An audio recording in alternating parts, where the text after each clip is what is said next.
Welcome to Pick Me Up, I'm Scared, the podcast. I'm your host, Madeline. And I'm your co-host, Kenna. All right, Kenna. Oh, today I don't want to forget to do like the little, people call it bookkeeping at the beginning of the podcast episodes. Housekeeping? Housekeeping, that's it. I like how I did bookkeeping though because I love numbers and money. Oh, that's fine. Yeah, housekeeping. Tomato, tomato. Yeah. So we should talk about what's going on over on our Patreon. Yes. Do you think there's anything super exciting happening? We have some really good bonus eps that I think are really, like, cool, but that's my opinion. Right. I'm biased. But we did do a bonus episode on our most requested topic, which was budgeting. Yes. And we are also going to be adding more things.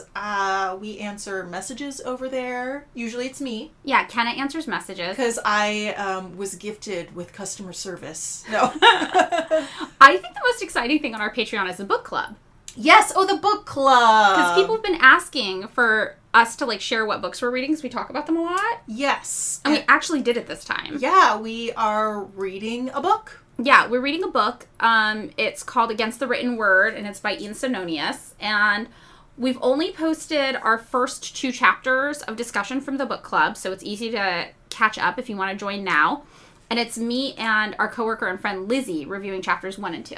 Yep. And then this week, we are going to review chapters 3, 4, and 5. Yes, 3, But they're 4, and 5. very short chapters. They're super short and easy to jump into. It's really accessibly written. It's a fun, little funny book. Yeah, it's funny. It's funny. It's, yeah, so I think that'd be fun. So if anybody wants to do book club with us, $2 a month at the Patreon still, and you can join in and hear our discussions of book club. Also, Lizzie was funny because Lizzie was like, I feel like I fell into the podcaster trap where I accidentally said bad things were cool because I thought they were funny and didn't realize how it came across. So Lizzie wanted me to disclaim that for anybody who listens. It's hard. It's hard. It's hard to say the right things, especially with people who don't know you. With your friends, when you're like, oh, this horrible thing happened, and you're like, cool. You're like, my friends know I'm being sarcastic. Yes. But people on the internet might not. So, yeah, sometimes it's hard to tell the sarcasm when you can't see someone's face or you don't know them very well. And it's true. We just give everyone the benefit of the doubt that they're trying to be chill. Yeah. Also, we did actually do the discussion for chapter 3 last week, but we made the mistake of doing it at a bar. And we were like, we could totally record it at a bar. No. Way too loud. Way too loud. Also, our favorite bartender, Erin, got me drunk off old fashions, and so strong pours. So then we had to call it quits early, anyway. So I think this week we'll be doing more. We'll do the 3, 4, and 5. It'll be good. It'll be easy to catch up with. Is there anything else, Kenna, you think we should add to our general housekeeping section? I keep saying this, but soon we will be increasing our Patreon pledge, so get in now. Well, yeah, we got $2 a month. We gotta figure out when we're gonna do that. Oh, and our Patreon is patreon.com/pickmeupimscared. Yes. Because, we got to keep up with inflation. Ugh. Mm-hmm. Okay, so we also, this is housekeeping, we missed last week's episode because we had a work trip, and also you kind of had a last-minute medical thing pop up, so we didn't get to do last week's episode. And also in April, I have to finish the 3rd draft of my book to get over to my editor, so we might miss another 1 or 2, but we're going to do our best to always have regular content for you. That was an anomaly last week. We're always going to try unless something surprising comes up suddenly. Yes, we do have regular lives outside of this, though. Yes, but I just want to say thank you to everybody for being chill and patient when we miss a week here and there. Yeah, because we need it sometimes. We do. We need doctor's appointments and vacations, And work trips. Yes. We gotta live. We gotta live. I also have another thing I thought was kind of interesting to put here in housekeeping before we start the actual episode. I have a little bit of like a data nerd update. Oh. Yeah. So I noticed something about our episode analytics. So Kenna, if you had to guess, what types of episodes do you think we do that are most popular? My mind went to something bad. It is something bad. Horny. Yeah, it's the horny ones. It's the sexy ones. Sorry, I didn't mean No, I apologize to anyone who just heard a, giant leap in their, audio. Yeah. But I'm like, because I remember one of the ones that I think did really well was Sex in the Capitalist City. Yes, that's one of our, for the amount of time it's been up, it's like our most played episode. Yeah. Yeah, and that's all about monogamy. And then also one that's always been very popular is All of Our Grandpas Are Creeps, which is about why straight men are all attracted to teenagers. Yeah, that was weird. But, honestly, I anecdotally have experienced this. I had an ex who's like, yeah, my friend doesn't set... He's 40, and he doesn't set his age limit past, 30. Whoa, that's creepy. I'm just like, you're missing out.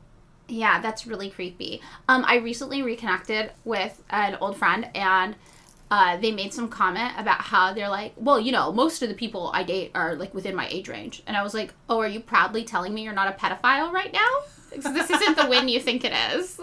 You're 40. I would hope most of the people you date are between 35 and 45. Yeah. Yeah. I mean, sometimes, a 50-35 relationship sneaks in there. It sneaks in there sometimes, yeah. But I just love that they were so proudly well, most of the people I date are within my age range. And I'm like, I should hope so. Yeah. I actually, when I was online dating, set mine up to 55. Love that. Yeah. But I would... I mainly got people who were slightly younger than me. Yeah. I feel like the sweet spot for, app dating, they're all 28. Yes! All the boys are 28. Because that was the lowest age I put. Yeah, was 28. 28. And that was the majority. All of my friends who are on dating apps are always all these boys keep being 28. Okay, so the third one that also is pretty popular is Who's Hot, Who's Not, which is all about beauty standards. Oh, yeah. Yeah, that one did well, too. So I just thought that was fun to share. So, if that's all of our housekeeping out of the way. Yeah. I think that means we can officially start the episode. Yes, and I hope it's horny. No. Sorry. Alas, it is not horny. It is one of the least horny episodes. Oh, no, this is on the episode 69 where I was like, hey, yes. Yeah. Also, one of those things, if you knew me, you'd know that this wasn't a serious, horny, creepy thing. I mean, you did try to get us all to go see Magic Mike in Vegas. But they are consenting. They're dancers. Yeah, they are dancers. It's art. It's an art form. But I also wanted to see Drag Race too. Mm-hmm, so, I like the dancing. Okay. And Cirque du Soleil was weird. Cirque du Soleil was really weird. It was so weird. It was... Don't recommend. Do not recommend. We think that's a real weird scene. Okay. So, I will start the episode with a question for Kenna, like always. Okay. It's an easy one. Kenna, have you ever been to Hawaii? No, I have not. Although, hopefully my mom is not listening. Supposedly I was conceived in Hawaii. Oh, interesting. TMI. Sorry, everyone. I was definitely conceived in Fresno. My mom was like, I'm pretty sure it was Hawaii. Have you ever, wanted to go to Hawaii? Yeah. I mean, it looks really pretty. And, my friends used to, briefly live in Kauai, kind of, in the mountains. Oh, and that's they were just, cool. It was cool and it was peaceful. But they kind of, lived in a tent and outside and were, hiking every day. But I don't know if that's for me. But it seemed just to go and see, the beautiful things. Yeah, it is really, really beautiful. Yeah, it's interesting. I think about Hawaii a lot, because... I feel like in some ways it just kind of exists to mainland Americans like us as this amusement park type destination. We kind of think of it like our backyard, but it's also just a magical place to go relax and hang out. Yeah, I don't know, because I know some people who've actually lived there, and it seems like the tourist. I mean, I'm also from a tourist state, which is Colorado. The tourist versus the people who live there is different. Right. There's some tension. Yeah. And I feel like the tourism thing, especially on the mainland, we think of Hawaii, it's tropical. You're like, ooh, it's exciting, but also it's ours because it's the United States technically. Yeah. Same with people oh, you can go to the Virgin Islands. Or... Right. But those are more overt because those are colonial territories. Yeah. It's weird that they're not states. It is that so in Puerto weird. Rico. I'm why is Puerto Rico not a state? Also Guam. American Samoa. I forgot. We have all these a lot of islands. colonies. We have a lot of island colonies. But Hawaii is a state, so we're yeah, it's the United States. Why wouldn't I go there? But despite it being a state, local Hawaiians are it seems like they're always just begging people not to go to Hawaii. Yeah. They're always just please don't visit from the mainland. You've heard of this, right? I think I've seen some things on TikTok. Yeah, I see people do this all over the internet. Twitter, Instagram. Like, there's this one account, End Hate in Hawaii on Instagram. And they posted something that I think summed up, like, a lot of the local Hawaiians' complaints. And it's, like, a little graphic. And it says, your Hawaiian vacation contributes to the displacement of Hawaiians for tourism development, gentrification through income-generating properties, Airbnb and other vacation rentals, and luxury real estate, leading to Native people being priced out of their ancestral homelands, the necessity of a vast permanent underclass to serve wealthier visitors, cultural genocide through colonized narratives redefining aloha, language at large, hula, and cultural mores and practices, the perpetuation of harmful tropes like hypersexualized hula girls or doormat natives, the desecration of and restricted access to sacred cultural sites, the whitewashing of the illegal takeover and ongoing occupation of the sovereign kingdom of Hawaii, food insecurity and outside dependency that comes from a tourism-based economy as opposed to traditional sustainability, the diversion of water and other crucial resources to maintain and expand tourism infrastructure, perpetuation of a terminal narrative erasing the ongoing struggles of Hawaiians against colonialism and imposed capitalism, the prioritization by government of tourism dollars of the interests of the native residents, rampant industrial and individual pollution of Hawaiian lands and waters, and all this in exchange for low-wage jobs while profits are funneled offshore to enrich those unaffected by these gross injustices. Yeah, sounds like tourism to me. Yeah, sounds like tourism. I have a lot of complicated feelings about tourism. Also, not to plug the Patreon too hard, but chapter 2 of the book that we're doing for book club is all about tourism. Yes, and I read the chapter, but I missed it because I had a dentist thing. Yes.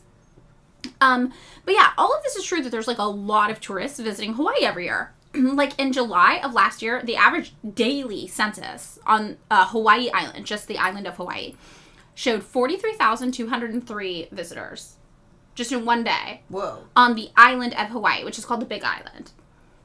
Okay. And just for reference, in 2020, the population of the Big Island was just 200,000 people. Whoa. Yeah. So for reference, that means that nearly, 20%? Almost a quarter. Yeah, of the population there, the total people there in July of 2022 were probably just tourists. Whoa.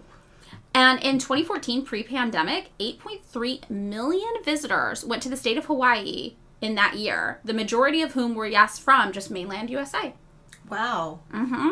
And locals have noted, housing prices have shot up from $835,000 in 2019 to $1.1 million for a single-family home in Oahu in just 3 years. They've also said that because 90% of Hawaii's goods are imported, the finite amount of resources that they have there can't sustain residents and the increasing number of tourists simultaneously. Also, right now, I know Hawaii is rationing water for locals, but also diverting water to tourist bases. So it really does seem like most Americans keep up this idea that, like, Hawaii is just, like, our vacation destination to which we are entitled as Americans, like an amusement park of sorts, just for us, bought and paid for by our government to do what we please with. That's how a lot of people think of it. So I was thinking about all this, and I was thinking about how Hawaiians are constantly telling the rest of us to just leave them alone, and think about how weird it is that the U.S. just kind of owns a random set of islands in the middle of the ocean, and how we just kind of own a lot of islands via maintained colonial power. Yes. And how Hawaii is different a little because of that whole statehood thing, but how different is it really? And it's all just kind of a big awful mess. And it led me to today's episode topic, which is Hawaii. Oh. Yeah. So, Kenna, you liked geology in school. Yeah, that was weirdly a subject in high school I was good at. But then I'll say, like, I was good at it, and someone will ask me a geology thing and be like, I don't know. Oh, okay. Well, I'm going to ask you a question, so you might say, I don't know. Okay. But, like, what do you remember from school or know about just, like, the physical location and the actual geological, like, formation of Hawaii? And while you answer, I'm going to spray a mouth-numbing spray in my mouth to help my sore tooth because it's painful. It's painful talking with a hurt tooth. So you answer while I spritz. Okay. Well, I think what I know about Hawaii is it is formed by basically volcanic activity that kind of pushes, you know, like when the plates come together, they form like a volcano and it kind of pushes up so it creates little islands in the mountains above the ocean. Yeah, that's perfect. That's exactly it. So Hawaii is currently a U.S. state. That's how we think of it. It is a collection of 8 main islands located in the Pacific Ocean. There's the Hawaii Island, which is also the Big Island. There's Kahulaue. There's Maui. There's Lanai. There's Molokai. Sorry. Is it Molokai? I don't know. I actually should have looked that one up. I'm sorry. I thought I knew, but then it came out of my mouth, and I was like, I'm less confident now. Oahu, Kauai, and Niihau. And then there are hundreds of other smaller islands around, spanning roughly 1,500 miles. Oh, whoa. Yeah, it's a lot. And the population of Hawaii as a state is 1.4 million people, and 345,000 of them live in the capital city of Honolulu on Oahu. And around 70% of the Hawaiian population lives in the county of Oahu, so just under 1 million people. Oh, wow. Yeah. And Kenna, do you know how long it takes to, like, fly from LAX, Los Angeles, here to Hawaii? Isn't it like 4 hours? So it's actually around the same time as going to New York. It's around 6 hours from here. And Hawaii's population center is considered one of the most isolated on Earth. It's more than 2,300 miles from the United States. It's 3,800 miles from Japan. It's 4,900 miles from China. And it's 5,200 miles from the Philippines. And Hawaii is, yes, pretty unique in terms of its formation out there in the sea. Because like you said, Kenna, it's volcanically very active. And it's also geologically very young. Really? Yeah. So, like, the oceanic crust on which the Hawaiian Islands reside, that is nearly 90 million years old. But the oldest island in Hawaii was formed just 5 million years ago. Interesting. Yeah, and by contrast, like, the continental fragments that make up present-day North America, those came together around 2 billion years ago with a B. Yeah. Yeah. Whoa. So 5 million compared to 2 billion, that's a huge difference. And Hawaii is just, yeah, obviously a lot younger than mainland USA. And the youngest island, the Big Island, its oldest rocks are just 700,000 years old. Whoa. Yeah, science is interesting. And the reason that different parts of Hawaii are younger or older is based on how Hawaii was made, like you were talking about, kind of how like little islands pop up and then the continents drift and they carry them away. So basically, Hawaii is formed by lava erupting in this hot spot in the Earth's magma. And as tectonic plates shift, the islands that are created from this magma hitting the surface move further and further away from the hot spot. So basically, the hot spot spits up the stuff that forms the island, and shifting plates carry the newly formed island away from the hot spot, and the hot spot spits up more stuff again, creating another island nearby the last one. And these islands just kind of shift along with the plates over the hot spot as it continues to spurt up lava, creating volcanic islands. So it kind of reminded me of, like, making candies on a conveyor belt. Like, if you've ever watched, like, I Love Lucy. Yes. You know, there's, like, the conveyor belt going, and then there's, like, the little machine that just goes, bloop, with the candy. Bloop, yeah, and then bloop. she just keeps eating the chocolate because she can't keep up. Yes, but we cannot eat the volcanic islands of Hawaii. I mean, we could try. Do not eat the volcanic islands of Hawaii. This is a warning. Kenna wants to eat Hawaii. But yeah, so the Hawaiian hotspot stays relatively fixed under the ocean, and the Pacific plate above it moves around 3 inches per year. So the youngest of the Hawaiian islands, the Big Island, aka the one just called Hawaii, it's still volcanically active since it's over that lava hotspot. And the volcanic eruptions also help the island continue to be formed. So Kenna, do you remember any Hawaiian volcanic eruptions in recent times? I feel like maybe when I was a kid there was a big one. I feel like I remember one semi-recently, but then I tried to look it up, and it turns out there's just so many happening all the time. Oh. Yeah, so like in January of this year, Kilauea erupted, and then in December of last year, Mauna Loa just stopped erupting. At its peak, it came within less than 2 miles of a major highway. Before that, in September 2021, Kilauea erupted for 16 months straight. Whoa. And then for 2 weeks in November and December of 2021, 2 separate volcanoes were erupting at the same time, both of those ones we already mentioned. And in 2018, a Kilauea eruption destroyed more than 700 homes. Whoa. And that's just since 2018. Whoa. Okay, to me, volcanoes are terrifying. So scary. Like, I know that we have, like, fires and earthquakes here, but, like, a volcano is, like, another level. Yeah, also, like, the earthquakes can happen anywhere, but, like, the fires don't happen in densely populated urban centers here. It's just, like, rich people in the hills. Yeah, it's, like, Malibu. Not necessarily rich people, because, like, Paradise wasn't a bunch of rich people and that burned down. But, like, usually it's, like, it's, like, on the outskirts of town, you know? Usually. Totally. Yeah, so these volcanoes, though, they are the heart of the Hawaiian Islands. And geologists say they have this whole life cycle of their own. Usually talked about 9 stages that I thought was super interesting. So we're just going to like nerd out and talk about the 9 stages in a volcano's lifespan in Hawaii. So the first stage is the deep submarine stage. And that's where magma erupts through the sea floor and then solidifies. But it just makes like a little hill under the water. Cute. Yeah, it's really cute. Then the second stage is the shallow submarine and early shield stage. So this like early dense lava flow accumulates to create this little broad underwater shield that kind of operates like a tiny underwater volcano. Cute. And then third is a sub-aerial shield building stage. And this is when the volcano emerges finally above sea level And we kind of see it. And these volcanoes erupt from a shallow magma reservoir that's located like a few kilometers beneath kind of their peak. And it's sometimes, when that happens, we'll make a little crater in the middle, which they call a caldera. So that's kind of cute. And then number 4 is the post-caldera stage, that kind of crater. It usually gets filled in again by continuous eruptions, and the volcano moves away from the center of the hotspot, leading to later eruptions that create cinder cones that kind of make the volcano look really bumpy and weird, like alien looking. Then the 5th stage is the erosional stage. So soon the eruptive activity is going to slow, right? Because that little island's moving further and further away from the magma hotspot, right? And then the erosion and weathering starts to take place on the island that was created. So like soil forms, streams start to come about, and it starts to be more like terrestrial feeling.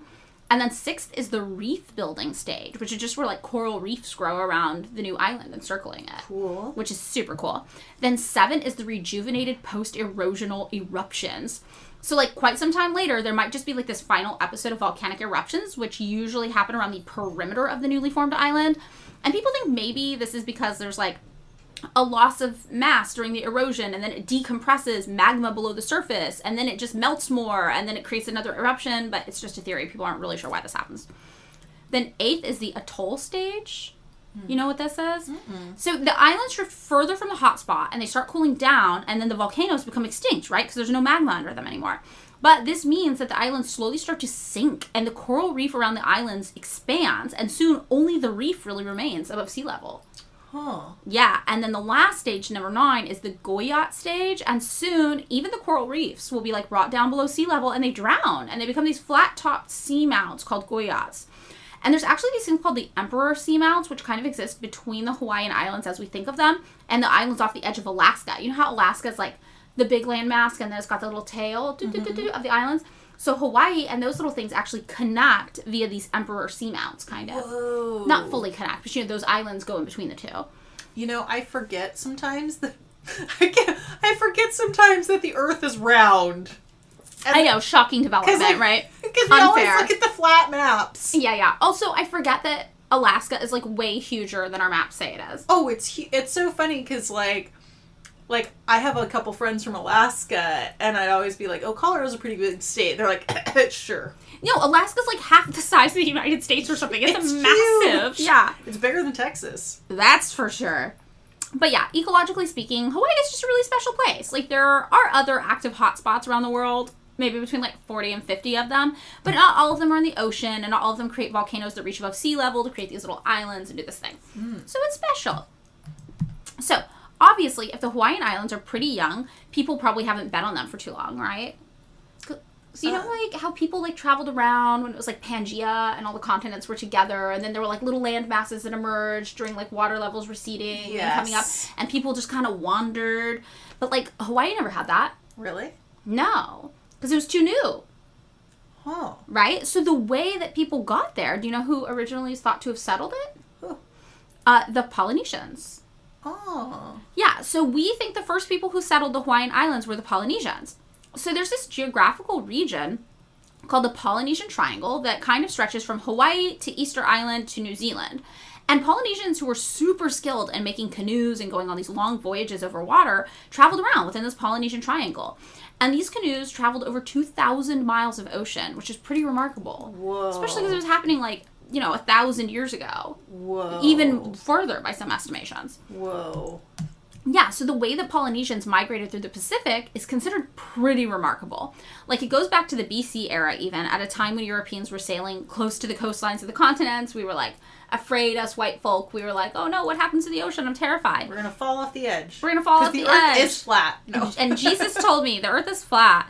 But meanwhile, voyagers from, like, Fiji or Tonga or Samoa began to settle islands in an ocean area of over 10 million square miles on canoes that they built just with tools made out of, like, stone, bone, and coral. So cool. Yeah, they were just so good at this. The canoe hulls were dug out from tree trunks, or sometimes they were made from planks sewn together with coconut fiber twisted into strands and braided for, like, extra strength.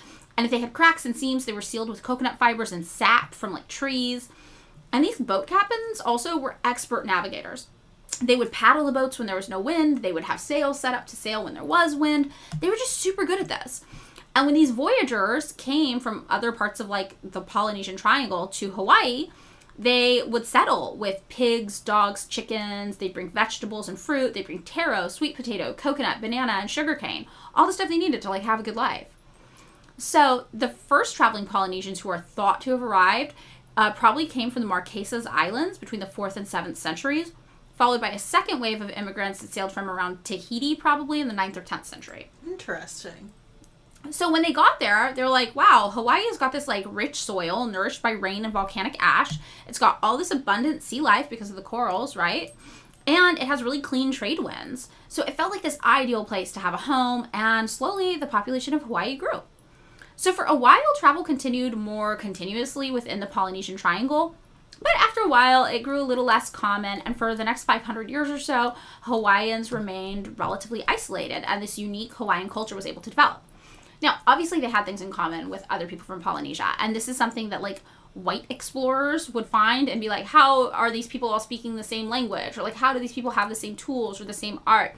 Because they could not fathom that people from other cultures were traveling way further than they ever had figured out how to, you know? So, when I say Hawaiian culture developed uniquely, it did, but obviously there are still all these signs that show that they came from other areas of the Polynesian Triangle. So the first Hawaiians, like the people who were actually in Hawaii and like developing their own Hawaiian culture, they had chiefs who would leave their communities, and also they'd have like a professional class who would be talented in things like spirituality or medicine or building canoes, other types of rituals, other types of products. There would also be more common people who would do like farming and fishing and build homes. And then there would even be like criminals or prisoners of war who would be like the ones doing more grunt work. Mm. And there was a tax system in place in early Hawaii as well. It was pretty set up. Hawaiians would govern themselves with this complex set of social and legal rules, like most communities. There were things you definitely weren't allowed to do. There were also things that, like, I guess you technically could, but it would be really socially frowned upon. Like taboo? Yeah, like taboo. And it's really interesting reading people talk about these rules. Because they tend to use, like, really exoticizing language to make it sound super extreme. Like, oh my god, some things were forbidden. But it's like things are forbidden now. Like, people don't get married to their sisters. Right. Things are even forbidden. Though technically it's like, I think it's technically illegal. I think it is illegal maybe to marry somebody up to a first cousin. Yeah, I think you're not allowed to marry. But, like... But you could legally marry your second cousin. It would just be looked down upon. You can legally marry your cousin. Oh, okay, good to know. Just in case. But I'm just saying, there are things now that are taboo. You know, it's like... Exactly. Most societies have things you're not allowed to do. It doesn't make them primitive. Or you do them and people are going to be like, that's weird. Yeah, exactly. But I do think a lot of language about early indigenous or aboriginal native communities puts forward this vague notion that the people were like barbaric or primitive. Because I think that the more you can make it seem like totally normal things that exist in communities, like practices that are socially frowned upon or outright rules, the more you can like use differing language to otherize that, it kind of preempts justification for colonization. Yeah, totally. It's like, I feel like people use like collegiate or intellectual, I'm using air quotes here, but you can't see that. Yeah. But like, you know, to justify like just terrible behavior. Totally. Like, you can be like, wow, look at these barbaric people who needed us to civilize them. Ooh. And that's, like, the vibe it puts forward. But it totally ignores the fact that by most accounts, white culture, first of all, was far from civilized at the time. Most of these histories are written by the victors of war, who tend to be white colonizing forces. And, like, white people literally went through a period where we ate mummies. Ooh, I forgot about that. Yeah, I'm just like, what? So, anyway. Where did we learn that? Victorian era, we thought we would get the mummy's secret powers. I forgot. Yeah, I'm gonna watch The Mummy tonight. Oh my god, I would watch The Mummy. That sounds kind of fun. I started watching it when I was in Japan, but I kept falling asleep. Oh, I would totally watch that. That sounds exactly like what I need. I've also been watching Picard. Interesting. Have you watched it? I've never really watched Star Trek. Okay, well, this is like the fucked up thing about my head is that like I watched a season and a half of Picard and now I'm like, I have to go back to 1966 and start every single Star Trek so that I'm doing it right in order. Otherwise, it feels stressful. That's how I feel about Doctor Who. Yes. Okay, so you can relate. Yes. Anyway, yeah, we're gonna watch The Mummy. We're not gonna eat mummies, though. Not like our other white ancestors. But yeah, I feel like a lot of this language about, like, trying to exoticize, like, other cultures comes from this, like, weird white supremacist place. So, whatever. The first Hawaiians had complex, rich societies similar to ours, just maybe with different levels of technological advancement because duh. So, spoiler alert, though, white people, we do show up in Hawaii, obviously. We completely fuck everything up, like we do. And, if we learn, right, that native Hawaiians were somehow primitive and had weird, archaic customs, it's easier for us as the white victors to pass along this narrative that colonization somehow improved Hawaii. And they should be grateful for everything we did. And it was a good thing. And we obviously know none of that is true. Colonization completely destroyed Hawaii. Hawaii is still dealing with the effects of it today. We continue to colonize Hawaii, even though it is a state. And a lot of how we, like, perceive that colonization and the effects of it is wrapped up in the language that we see, like anthropologists and historians use about talking about Native Hawaiian culture pre-Western influence. So I found a lot of that in here. So yeah, a lot of the language used when talking about early Hawaiians is kind of couched in this white people victor situation, which gave me the ick, especially as a white person yourself.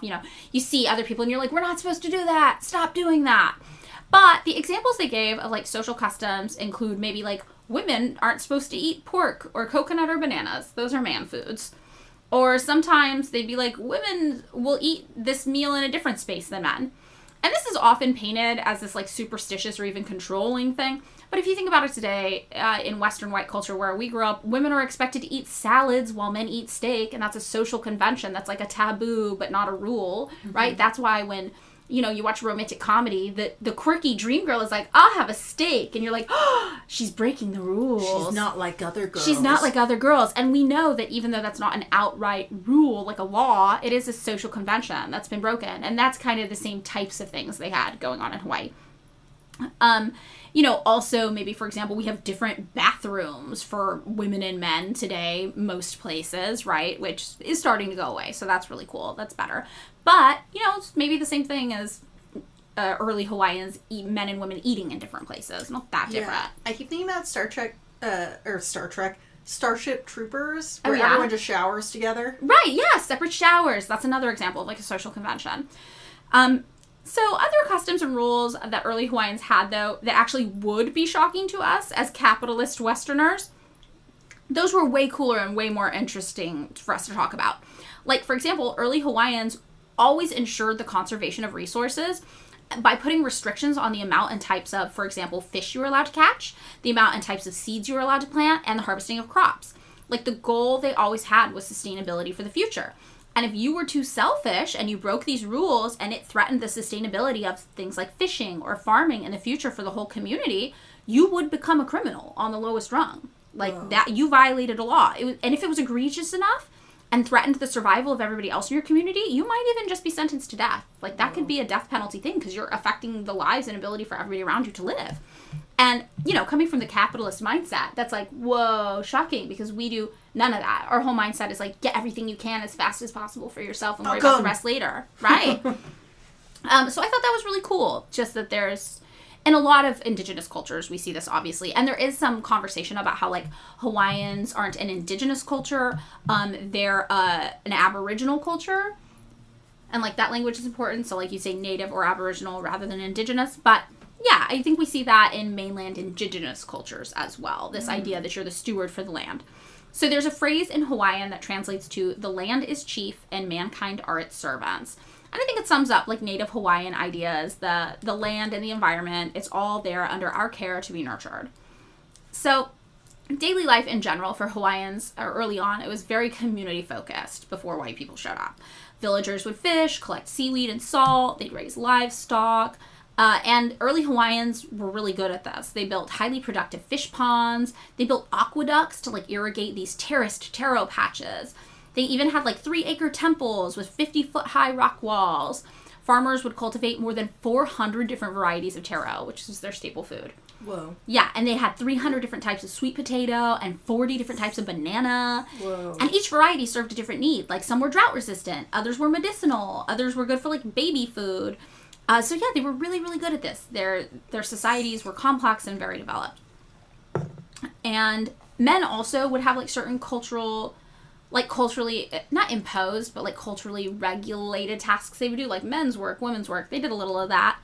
Like men would pound the taro root into poi. Women would turn paper mulberry into bark cloth. And also this cloth is reported to be like some of the most detailed and beautiful that was happening at the time. There was also religion on the island. There were traditions that were passed down through oral storytelling as well as song and dance. And the Hawaiian language was strictly oral. There was no written language. And it contained only 13 letter equivalents. So 5 vowels and 8 consonants. Yeah. And land, this one was really interesting to me. Land was divided amongst early Hawaiians into wedge shapes so that different communities all had access to the resources they needed to survive. Whoa. Yeah. So there were 12 of these districts called moku, and they were led by native Hawaiian rulers as distinct political regions. And then the moku would be further subdivided into regions that had access to everything people needed to survive. Valleys, mountains, the reefs, the water, everything.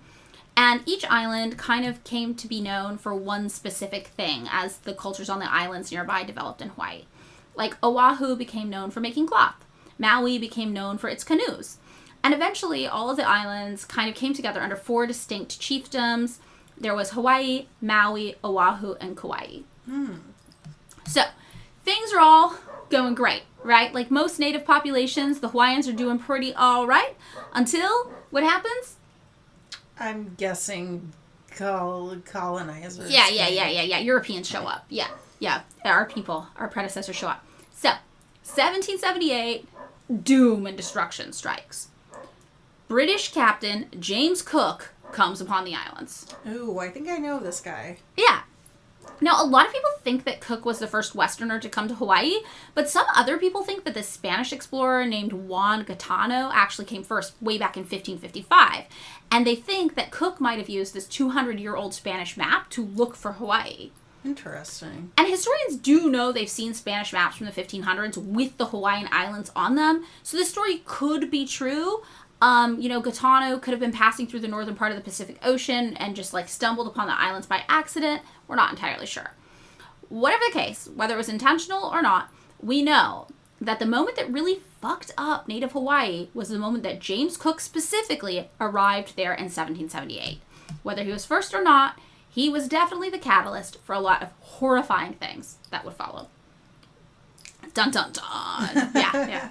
So, we got James Cook back in 1768, 10 years before he stumbles upon Hawaii.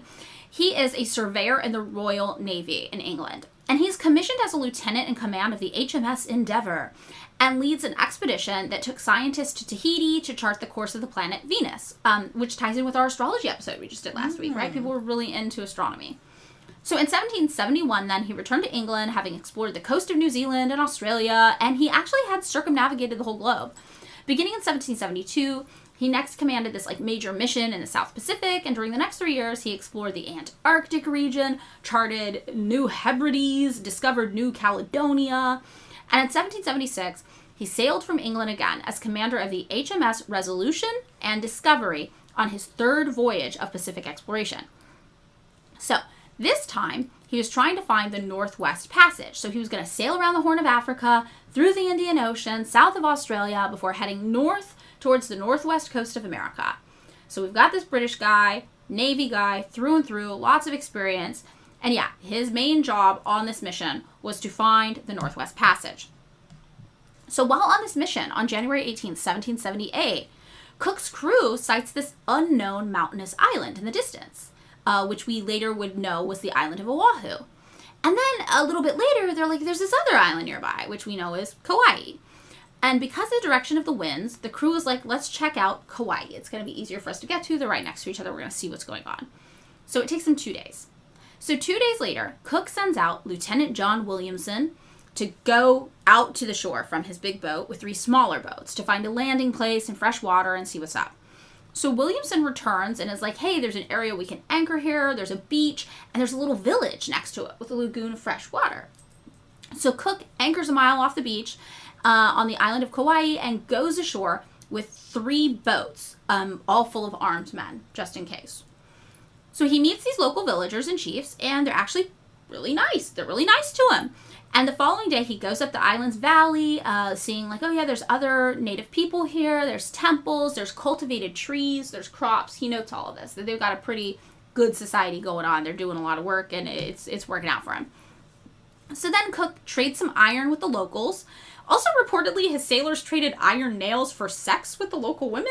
But I am always really, really wary of stories like this when we talk about white people happening on native populations where the women are just so eager to trade sex for everything. Yeah. Yeah, I feel like it's like, oh, this could be like a weird coercion thing. This is one of those, like, the victors are telling the story and I don't trust it things.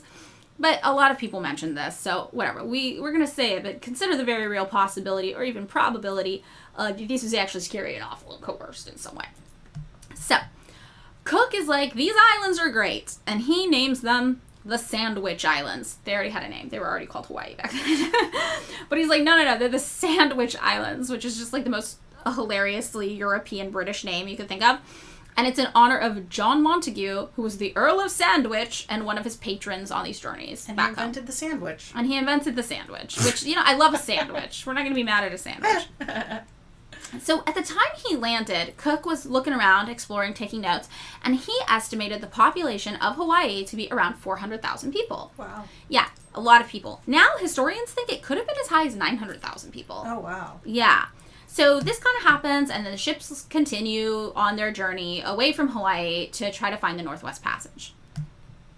Now, almost 1 year later, Cook's 2 ships return to the Hawaiian Islands, and they find safe harbor in one of the bays there. And they arrive in the middle of a 4-month-long religious festival, which is supposed to mark the return of the Hawaiian god Lono. Now, some people say the locals mistook Cook for the god Lono, but again, I just feel pretty grossed out with any narrative as a white person myself that's like, yes, the lowly people of color welcomed the whites as gods. I feel like this is just one of those colonization myth narratives we get all the time that I'm like, most of the time I think when you read actual written accounts from native people at the time, this wasn't the case at all, and it's just like the delusions of the colonizers. Like, I feel like a lot of like what we were told is that British people in India were welcomed as gods, and then when you read like what the Indian people were actually saying, they were like, these people were disgusting and they didn't know how to wash themselves, and we followed them around with incense because they smelled unbearable. And they're like, they think I'm a god. So again, we're going to take this account with a grain of salt, the idea that the Hawaiians thought he was a god named Lono. But we also don't have written accounts from native Hawaiians at this time because their language is all oral. So we can't fact check that. I just have a hard time believing it was the case. Sounds like the delusion of grandeur colonizer fantasy thing. What we do know, though, is that the islanders were nice, and they welcomed Cook and his crew, and they gave him food, and they gave him hospitality. However, this hospitality shortly devolved when the crew started exhausting native resources to replenish their ship supplies. So, the islanders were being kind, they were welcoming them, but at a certain point, the natives were like, no, you can't have all of this stuff. We're using it. We're doing our ceremony. It's for all of us. You can't take all this. And the crew was kind of like, no, we're taking it. And this obviously led to conflict. So things got so tense that on February 4th, 1779, the British were like, we're just going to leave. We're leaving because this is bad. We're getting in fights. So the British got in their ships and they go to sail away, but the seas are really rough. So the rough seas damaged the foremast of the Resolution because it's 2 big ships with their tiny little boats attached, right? And after only a week at sea, the expedition is forced to return to Hawaii. Yeah. And when they return, the locals are like, we literally hate you. Why are you back? Like, you just came here. You tried to take a bunch of shit from us. Like, we are not happy you're here. So they're like, go away, like, go. And they start throwing rocks at them. They're like, get out of here. We don't want you here. And they even, like, some of the more, like, kind of, brave dudes go and steal iron from them. And some of them even steal one of those small little dinghy type boats they use from their ship. They're like, we're taking this. Whoa. Yeah, like, you guys are the worst. And I'm guessing the white people had stolen a lot of resources from the natives. And then the natives were like, we're taking this boat as repayment for our resources lost. Cook was like, no, the Polynesians just love to steal boats, haha, which I'm like, maybe from you, maybe because you're taking stuff from them, I don't think this is really that common of a practice, but who knows, maybe there's some cool, really awesome Polynesian tradition of stealing boats from white men, that would be fine. But whatever the case, Cook is like, I've dealt with this before, I'm accomplished. So he's like, I know how to get my boat back. So on February 14th, Cook goes ashore with 9 men to get his boat back. And the way he does this It's not great. He takes a Hawaiian noble hostage at gunpoint. And is like, I'm going to kill him unless you give me back my boat. But nobody in Hawaii is having this. The Hawaiians are like, So they fight back. They're like, this is not cool, man. And negotiations fall apart, and one of Cook's men shoots a Hawaiian chief, killing him. Bad. Real bad. And the Hawaiians just descend on Cook's whole party, just like, you gotta get out of here. We hate you. This is too egregious. It's too messed up, right? And when we say Hawaiians, like, go after them, we're saying thousands of outraged locals drive them away, which is pretty cool. They had it coming, you know? And Cook, in this skirmish, as well as 4 other of the men he brought to shore, end up getting killed in all of this. So, the captain and his men are firing on the angry Hawaiians. They kill 30 of them. They soon get overwhelmed because there's thousands of Hawaiians. And in total, there were 10 men total in the party, right? There was Cook and the 9 other guys. 5 of them die, including Cook, and 5 make it back to the ship. And Cook is killed by a blow to the head from a native Hawaiian, which feels justified and righteous given the situation. So the rest of his British countrymen sail home, but they leave Hawaii forever altered, because now the islands are on sea charts, and traders on the fur route between Canada and China now will stop here forever to get fresh water and supplies. And from this point on, Hawaii is kind of at the mercy of the world. So, 1790. If you want to understand the impact of Cook's arrival, one thing you can look at nearly instantly is this. By 1790, just 2 years after Cook's first arrival to Hawaii, 1 in 17 native Hawaiians had died.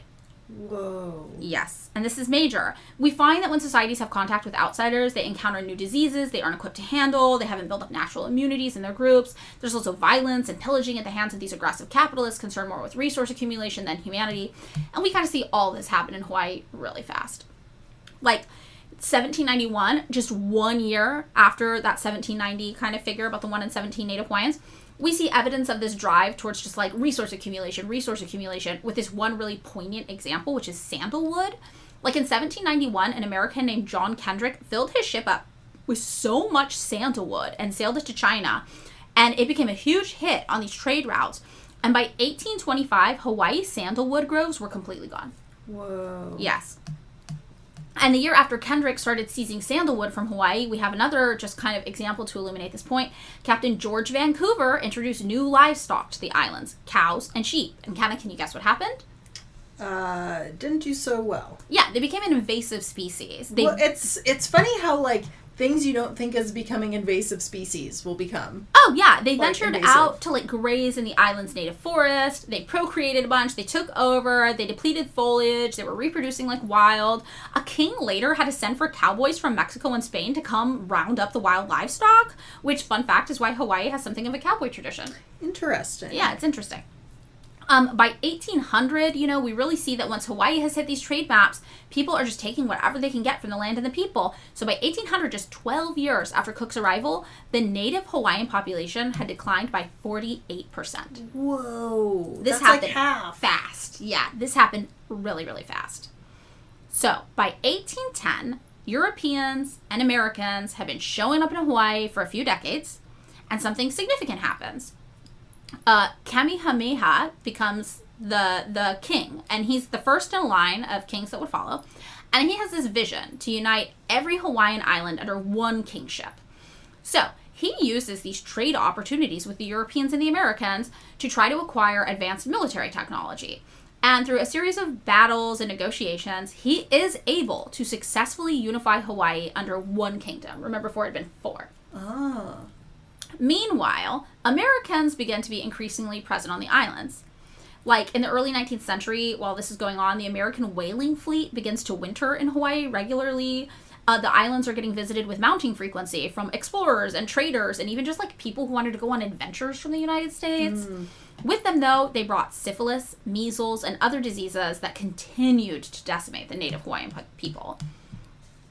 So, in 1819, that king who had unified Hawaii, Kamehameha. Kamehameha? Yeah, Kamehameha. Oh, it's like, I remember that from Dragon Ball. Oh, really? So he dies. And the new queen, Kaahumanu, accepts the first Protestant missionaries to Hawaii. Interesting, right?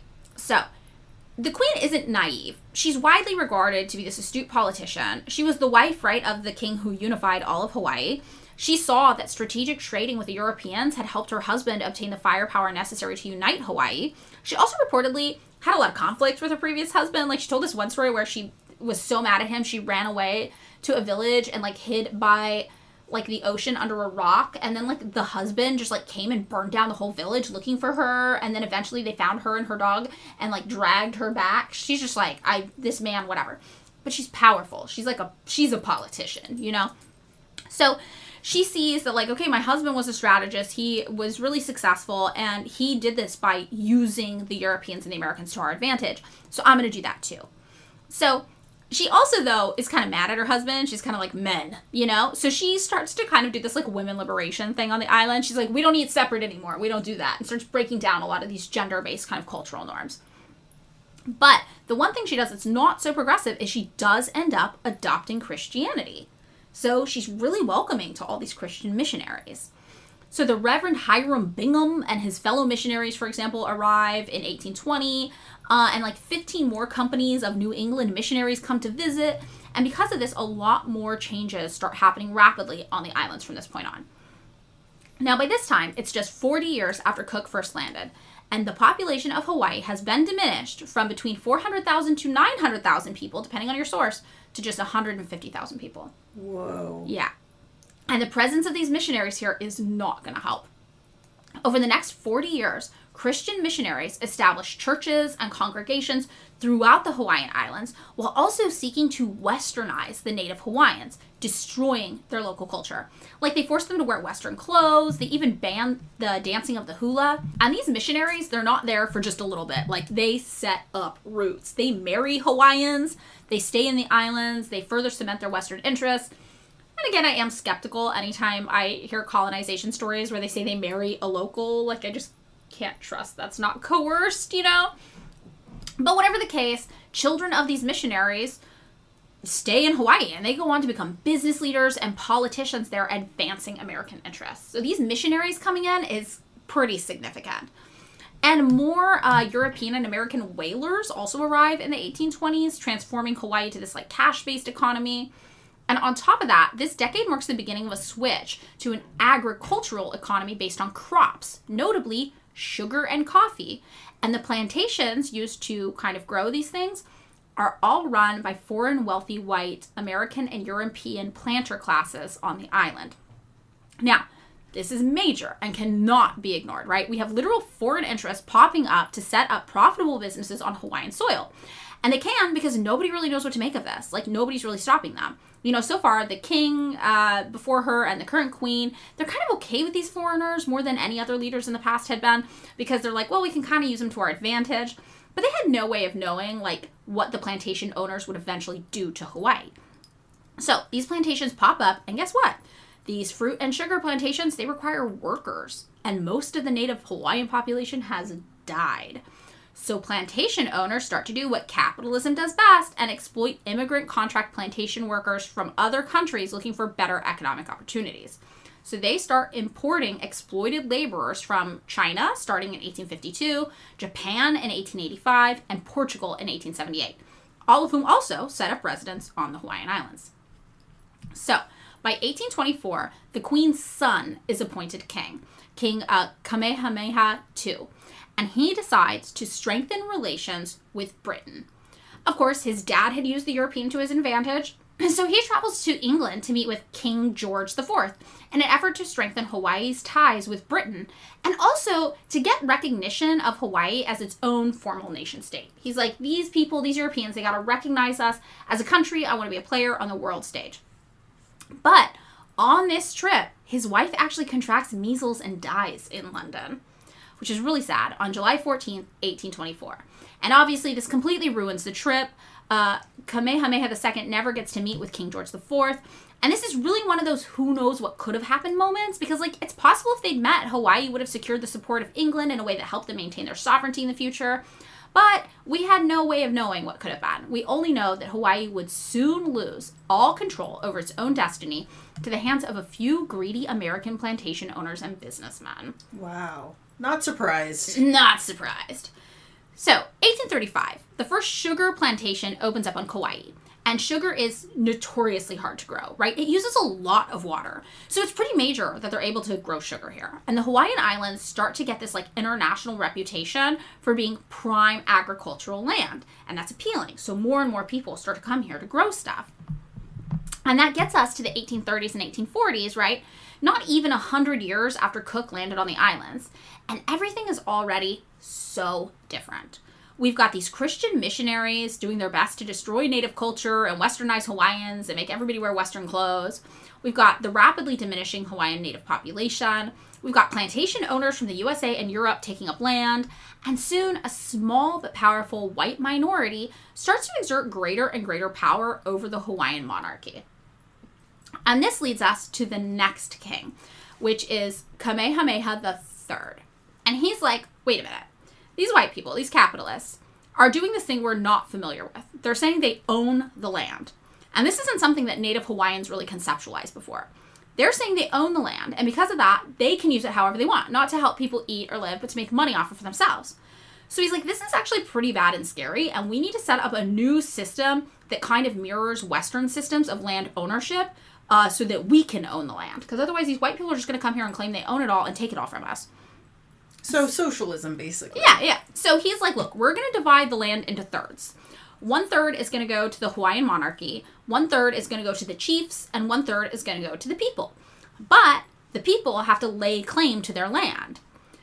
So he thinks this is going to work fine, and the Hawaiians are all going to lay claim to the land. But after 2 years of the law being enacted, which is called the Kuleana Act, the people received less than 1% of the land in total.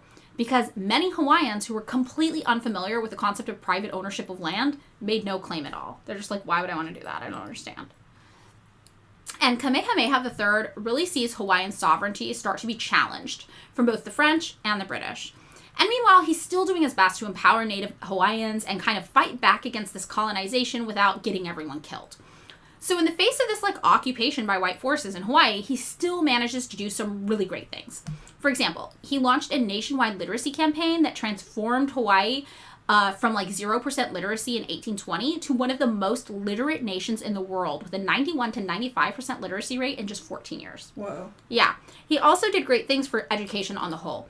Like in 1840, the Privy Council established a system of universal education under the leadership of what would come to be known as like the Minister of Public Instruction. And in 1841, the Hawaiian Kingdom became the 5th country in the world to provide this kind of universal education for all youth, predating compulsory education in the United States by 77 years. Whoa. So he was doing great stuff. So Kamehameha III also continued his predecessor's work in trying to gain international recognition of Hawaii as its own nation state. Like after 19 years of being in power, he succeeded in doing this too. He managed to secure the recognition of Hawaii's independence by Great Britain and France with the signing of the Anglo-French Proclamation on November 28, 1843, which made the Hawaiian Kingdom the first non-European nation welcomed to the family of nations. Whoa. So this guy did a great job. By the 1850s, though, Western influence was still super on the rise in Hawaii. Like, we start to see Western-style frame houses, horse-drawn vehicles, schools, churches, taverns, and, like, mercantile establishments on the island.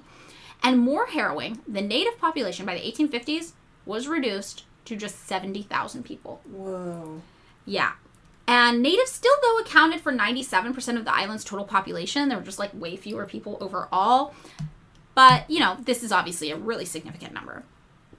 So in 1859, King Kamehameha IV continues the mission of providing for Native Hawaiians by creating this thing called the Queen's Hospital, along with Queen Emma, under the 1859 Hospital Act. So its purpose was to provide universal health care at no cost for Native Hawaiians in Hawaii. Wow. Yeah, back in 1859. Whoa. Yes, so under its charter, the monarch, the king or queen, right, would serve as president of a board of trustees comprised of 10 people who are appointed by the government, and 10 people elected by the corporation shareholders. The Hawaiian government appropriated funding for the maintenance of the hospital, and Native Hawaiians were admitted free of charge, and foreigners had to pay. They paid between 75 cents to $2 a day, according to like what accommodations they had and how many people were there. And this is wild. This is universal healthcare we're talking about here. It wasn't until the 1950s and 60s that Nordic countries followed what the Hawaiian Kingdom had done like a century before with universal healthcare. So, 1866, despite all of these kind of efforts and advancements that these 2 generations of kings had made, public health in Hawaii suffers a major blow because leprosy starts to spread through the Hawaiian population without a cure. Yeah, so leper colonies have to be set up. And most of the people in these colonies were native Hawaiians. And most of the people running these colonies were Christian missionaries. That can't go wrong. Right. And as you can imagine, the missionaries used this as an opportunity to really spread like a white Western Christian agenda. So they start telling the natives that the leprosy is punishment for their sins and that native Hawaiians are to blame for the death of all the other native Hawaiians on the island because they're dirty. In reality, we know the missionaries were probably blamed for spreading disease throughout all the islands, including leprosy, right? Like, the missionaries are probably the ones resulting in countless deaths and suffering.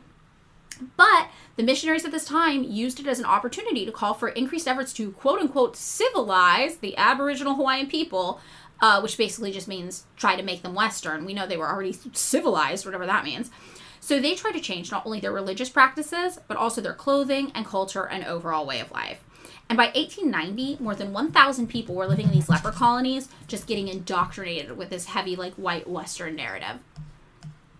By 1874, in the midst of all this happening, a new king is voted into office, and he is Kalakaua. So he's closely related to the Kamehameha line, and he really wanted to solidify Hawaii's place as, like, a member of the family of nations, right, which his predecessor had done. He's like, I just really want us to, like, rise up. Like, I want it to be all about Hawaii. So he also loved technology, and he was actually the first foreign leader ever to be welcomed at the White House for a state dinner in December of 1874. Whoa. Yeah, so he was a very progressive guy. So in 1881, he continued the Polynesian tradition of travel, and he embarked on this journey to circumnavigate the globe. And in 1881, yeah, he became the first head of state to ever accomplish this, the same year he set out to do it.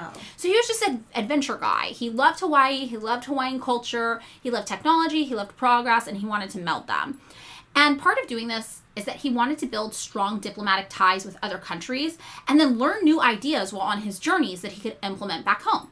So during his trip around the globe, he attended the International Exposition of Electricity in Paris and met Thomas Edison in New York later. And Thomas Edison convinced him that electricity was superior to gas for lighting.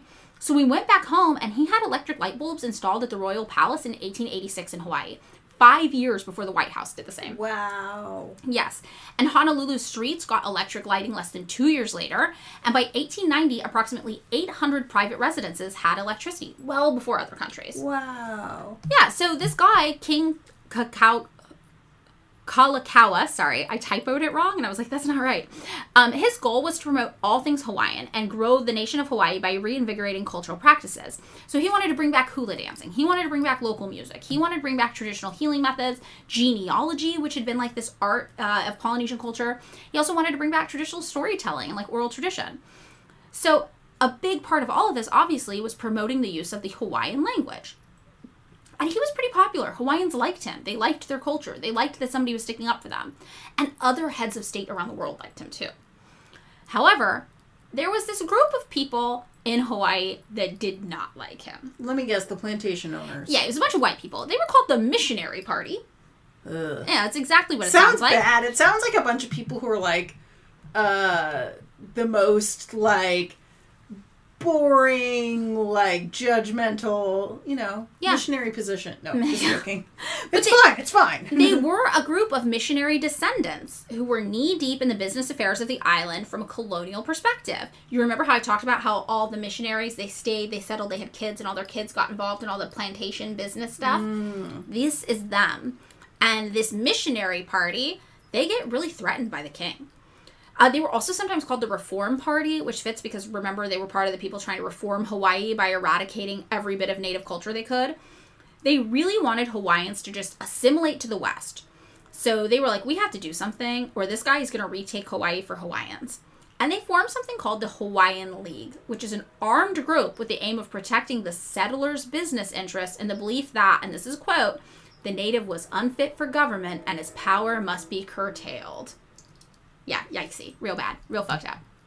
So, 1875, we see this major development happen in the economy of Hawaii. Basically, this treaty gets signed, the Reciprocity Treaty of 1875. And it's a free trade agreement between the USA and Hawaii. And the USA is like, look, we're going to import Hawaiian sugar duty-free. And Hawaii's like, cool, we'll give you some special economic privileges here that we don't give to other countries. And this was important to the United States at the time because the American Civil War was going on. And most sugar in the United States came from southern plantations. But now the North didn't have access to that sugar, so they turned to Hawaii to get the sugar fix. And the treaty allowed the U.S. to import sugar without paying any tariffs, right? And in exchange, Hawaii was able to bring in American goods like meat, metal, cotton, books, fur, lumber, plants, salt, linens, a lot of things without paying any duties too. So the treaty also, though, gave the United States an exclusive trade status with Hawaii, which essentially paved the way for what would become an American monopoly on Hawaiian sugar. And this is significant. By 1878, 100 years after Cook first made contact with Hawaii, the native Hawaiian population dropped to around 40,000 people. Whoa. Yeah, this is really sad. So by conservative estimates, 90% of the native people were killed by colonization. And that's if Cook's assessment of 400,000 as the population when he got there was correct. Whoa. And remember, historians think it could have been as high as 900,000. Whoa. Yeah. So this is really, really, really scary and sad. Deaths, of course, were attributed to a number of new diseases, right? Like smallpox, measles, the flu, STDs, whooping cough, the common cold. But also like the religious, political, and economic initiatives that were undertaken by the colonizing forces, which were at times violent. By 1887, the white missionary and business forces on the island were growing really antsy about the economic future because the island was, really growing increasingly to be controlled by the natives there. So the Missionary Reform Party's armed wing, the Hawaiian League, created a militia called the Honolulu Rifles, who were mostly white settlers, who descended on the palace and held the king at gunpoint. And this was on July 6th, 1877. And they tell the king at the time, who's King Kalakaua, look, you're going to sign a constitution that says we're the government now. And this is major. This is a coup. And the king isn't fully stripped of power, but his power is greatly diminished by this. And this is sometimes called the Bayonet Constitution, because the implication is clear. You either sign this, or we kill you and we take it anyway by force. So what can the king do, right? He signs the Constitution, the Bayonet Constitution, and it gives a bunch of government power over to this new settler-friendly legislature, while also saying people who own property are the ones who get to vote. And guess what? Property is disproportionately owned by white businessmen. Remember, we talked about the property ownership thing. And if you want to know exactly who these white settlers are making up this militia, the leader of the Hawaiian League, Loren A. Thurston, was the grandson of one of the first American missionaries to travel to Hawaii way back in 1820 under the Queen at the time. And the others operated Hawaii's massive sugar plantations. Ugh. So that same year, the Reciprocity Treaty with the United States is, renewed, and it gives the U.S. exclusive rights to enter and establish a naval base also at what would become Pearl Harbor. So, 1890 comes around. Congress approves the McKinley Tariff, which raises import rates on foreign sugar. Hawaiian sugar planters are now all of a sudden being undersold in the American market, right? American sugar is doing better than Hawaiian sugar because they don't have to pay the tariffs. And as a result, this economic depression sweeps all the plantations on the island. And the sugar growers, who are mostly white Americans, know that if Hawaii were to become part of the United States, the tariff problem would go away because Hawaii would be the United States. So they wouldn't have to deal with tariffs and making their sugar prices higher. So they set in motion a series of efforts to officially steal Hawaii for once and for all and make it formally a part of the United States to advance their business interests. Oy. Yeah, in 1891, the following year, King Kalakaua dies. And he's succeeded by this queen who ends up being really, really popular, Queen Liliuokalani, who was not going to go down without a fight. Man, she was tough. She was like, we're revising this Bayonet Constitution. We're taking it back. We're giving more favorable terms to Hawaiians. And she was really, really ready to take on these colonizing forces, and Americans viewed her as even more of a threat on the islands. So in 1893, in January, this absolutely wild thing happens, where a group of sugar and pineapple plantation owners stage an uprising to overthrow the queen. They overthrow the whole monarchy, the whole kingdom of Hawaii. And this is similar with what we saw like British companies do in India, but more extreme. We have these business people just coming in. I mean, I don't know, more extreme. There was a lot of violence in India, but more direct. Like, we're taking over the whole government now. Your government is literally us and you're gone. So They come in, these business people, and they say, give us your shit, we're making lots of money off of you, just really unbridled, unchecked liberalism, capitalism running amok. And they, the business people, are the colonizing force rather than the foreign government. And that's similar to what happened in India. Yeah, it's like these businesses are colonizing. And this plan to do this, to overthrow the queen from these businessmen, it works. Like, the Kingdom of Hawaii is officially overthrown by sugar and pineapple businessmen. Oh my God. I mean, like, I feel like it's now with, like, to me, like, you know, on TikTok, I'm like, oh, just oil companies and BlackRock own America. That's the thing. This kind of stuff still happens every day. We just go about it in a more covert way. Like, we did this on our lobbying episode. We talked about how the CEOs of these major corporations often write the laws that they give to Congress to pass that are favorable to them. Like, if you see that video that came out about the Heritage Foundation just writing laws, or like, what was a lawyer who went against Chevron just, like, jailed them? I don't know the story, but it was, like, it seemed really wild, like... Yes, and this is something capitalism does everywhere. And I think the thing that's most shocking in Hawaii is that so rarely do you see the businessmen just show up at a palace with a gun and hold it to a monarch's face. Yeah, usually... Now it's more subtle. It's more subtle. It's the same amount of violence, it's just more subtle. When there's more propaganda, like, I feel like I saw this commercial that's like, we're keeping California clean, and I thought it was like a frickin' ad for like you know, like PETA or like, you know, Save the Whales, and it was like Chevron. Oh God, the greenwashing. Wow.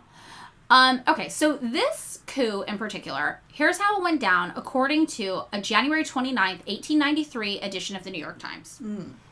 They say, on January 16th, Hawaiian Marshal Charles B. Wilson attempted to arrest the committee members and declare martial law, but his attempts were turned down by other government officials who feared violence. The next day, after a police officer was shot and wounded trying to halt the distribution of weapons to the Committee of Safety's militia, the committee decided to put its coup into action. Near the Queen's Palace in Honolulu, the committee's militia gathered and were joined by 162 U.S. Marines and Navy soldiers who were ordered by John L. Stevens, U.S. Minister to Hawaii, to protect the committee. Whoa. So yes, you heard that right. They actually were aided by U.S. military support, the Marines and the Navy, but it was not in an official capacity at all. So, in order to survive without bloodshed, the Queen was forced to abdicate the throne. So she issues this statement. She's saying John L. Stevens, the U.S. Minister to Hawaii, who supported this new provisional, settler government, had already caused United States troops to be landed at Honolulu. She said, now, to avoid any collision of armed forces and perhaps loss of life, I do, under this protest and impelled by said forces, yield my authority until such time as the government of the United States shall, upon the facts being presented to it, undo the action of its representatives and reinstate me in the authority which I claim as the constitutional sovereign of the Hawaiian Islands.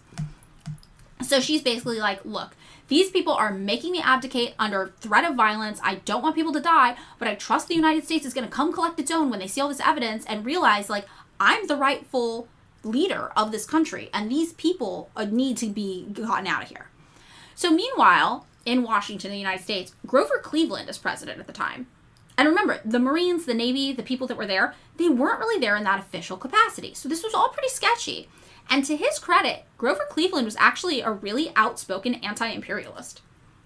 Weird. I know. He was like, the Americans in Hawaii are acting so shamefully, and this annexation treaty had been sent to the Senate at the behest of the white missionaries, like, before this happened. Like, the plantation owners and the missionaries had been, like, submitting all these kind of proposals for, like, Hawaii to be annexed by the United States so it could be part of the United States. And Grover Cleveland takes that treaty from the Senate, withdraws it straight up, and is like, we're not even talking about this. Nobody's going to even hear about this. And instead, we're investigating the potential wrongdoings of Americans in Hawaii, and we're going to try to restore the Queen to power. Whoa. Right. So he said that overthrowing the monarchy of Hawaii was an act of war accomplished against popular will using U.S. armed forces incorrectly. But the thing about it is that it actually really wasn't against popular will. See, Americans actually really wanted Hawaii, and things kind of came to a stalemate. So the Queen was placed under house arrest at a palace in Honolulu, where she continued to advocate for a free Hawaii for the rest of her life. But Whoa. She would never see it. Whoa. So, 1893 ends. We're going into 1894. And in between the two, something called a Black Week happens. And this is when the president's backed U.S. military squares off with the kind of guerrilla, out-of-pocket Marine-backed Americans who overthrew the monarchy in Hawaii. And it's like U.S. military versus U.S. military. It's the president versus this minister to Hawaii. And, you know, they're kind of at the stalemate, like, we're going to fight each other. And then also the Committee of Safety, the people who had kind of staged the coup, they quickly proclaimed themselves, while all this is happening, to be the new provisional government of Hawaii and its new rightful leaders. So, intent on strengthening the provisional government's hold on the kingdom, they then decide that they're actually, you know what, no, we're not just the provisional government, we're the real government now. We're the Republic of Hawaii. And they declare this on July 4th, 1894. Whoa. And they have instilled the coup's leader, Stanford Ballard Dole, a member of the Hawaiian pineapple Dole family, but a white guy. He's not a native, you know. And actually, this is important to point out because not like, you know, like in California, if you live here, you're a Californian. In Hawaii, it's not like that. You have to be a native-born Hawaiian to be considered Hawaiian. Like, you have to be of the Polynesian descent. Like, you can't just, like, be a white person living there and be like, yeah, I'm Hawaiian. They're not okay with that. So, he was not Hawaiian, but he started the Hawaiian Pineapple Company. His family did. He was put in charge as the president of the Republic of Hawaii. So Stanford Dole, this guy who led the coup, who later was related to the guy who started the Hawaiian Pineapple Company and the Dole Food Company, he was the son of Protestant missionaries, and he was born in Hawaii. But again, can't be a Hawaiian because he was not of Polynesian descent. So after attending college in the United States, he went to Hawaii to practice law in 1869, and he was elected to the Hawaiian legislature twice during the 1880s. Remember, because they made it so that landowners were the ones who could vote, and the landowners were all the white people. And he had a role in the reform movement that prompted the Bayonet Constitution of 1887. So he served as a justice of the Hawaiian Supreme Court in 1887, too. And he was just kind of had his hands all in this. He was one of the evildoers trying to steal Hawaii away from the rightful, you know, heirs to it, the Hawaiians, and give it to the United States. And the Dole Company, as we know it today, that fruit company, this is their family legacy, rooted in the violent genocidal colonization of Hawaii. So Dole's friends, sugarcane planters, known as the Big Five, they ended up controlling banking, shipping, hardware, and every other facet of economic life in the islands after this. Oh my God. So under Dole's leadership, Oahu's central Iwa Plain was totally filled with crops really, really soon. Right? They're like, we're planting it all. We're making money off this. The Dole family planted pineapple on these sprawling acres of land. Planters imported more contract laborers from Puerto Rico in 1900, Korea in 1903, and the Philippines from 1907 and 1931. Many of the new immigrants stayed on and established families and became a part of the islands. But the native Hawaiians continued to become this landless minority whose culture was increasingly destroyed. And for the next 100 years, sugar was the most important thing in Hawaii, all heavily subsidized by the U.S. government. And as one source explained, plantation owners oversaw the construction of flumes and aqueducts that channeled mountain streams down to parched plains, where waving fields of cane soon grew. The waters that once fed taro patches dried up. The sugar planters dominated the territory's economy, shaped its social fabric, and kept the islands in a colonial plantation era with bosses and field hands. So in 1896, this newly founded Republic of Hawaii starts undoing all of the cultural work that had been implemented by Hawaiian leadership of the past, starting with all of the awesome education programs. They ban instruction in the Hawaiian language in public schools. You can only speak English in public schools now, and Hawaiian children end up being physically and emotionally punished for speaking their native tongues at school.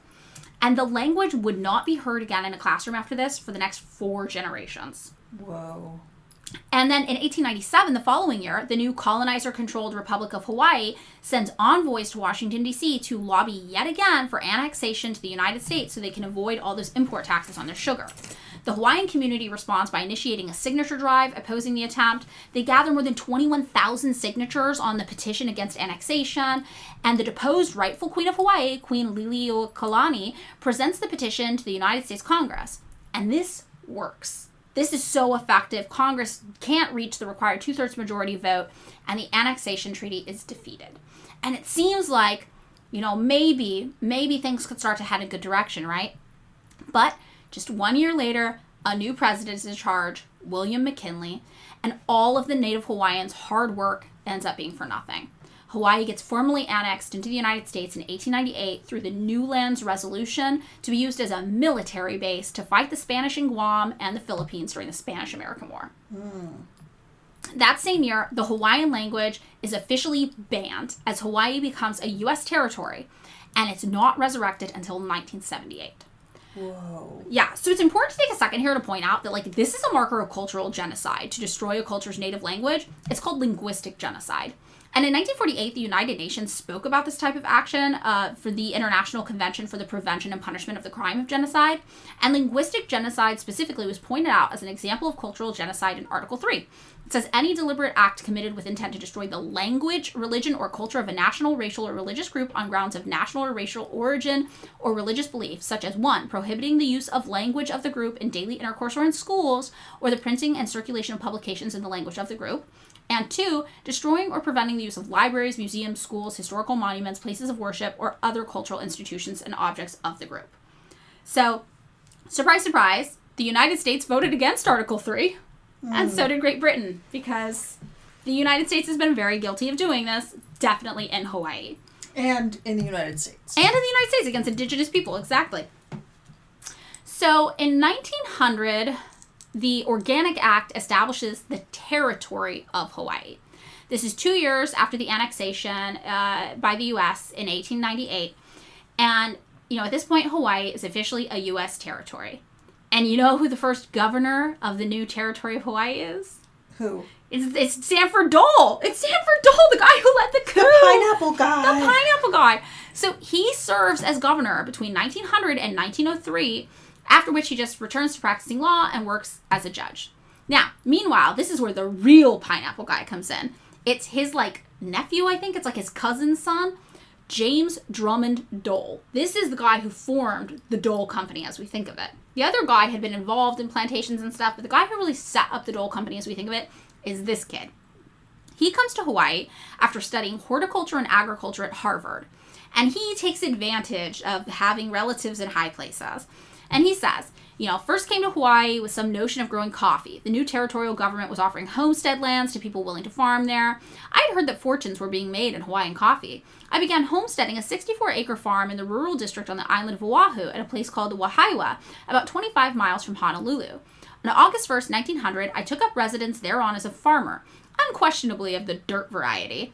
After some experimentation, I concluded that it was better adapted to pineapples than to coffee, peas, pigs, or potatoes, and accordingly concentrated on that fruit. And with that, James Dole founded the Hawaiian Pineapple Company in 1901, later to become the Dole Foods Company we know today. Wow. And Dole opened a cannery to distribute his pineapples, something others had attempted and failed. And he struggled initially with it as well. His Hawaiian Pineapple Company was labeled a foolhardy venture, which had been tried unsuccessfully before and was sure to fail again. But over the next 20 years, Dole amassed a lot of success. And he said, in the summer of 1903, we put our first season's pack of 1893 cases.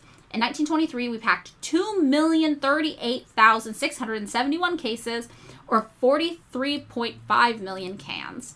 The period between has been one of repetitive cycles of more land, more pineapples, more cannery. Our plantings in 1923, if extended in a straight line, would have made a double row from New York to San Francisco. Whoa. Yes. So, 1901. In 1901, the island becomes prey to another capitalist money-generating scheme, and this is when we really start to see tourism take off. Whoa. So the first Waikiki hotel, the Moana Hotel, opens on March 11th, 1901. And the resort is affectionately named the First Lady of Waikiki.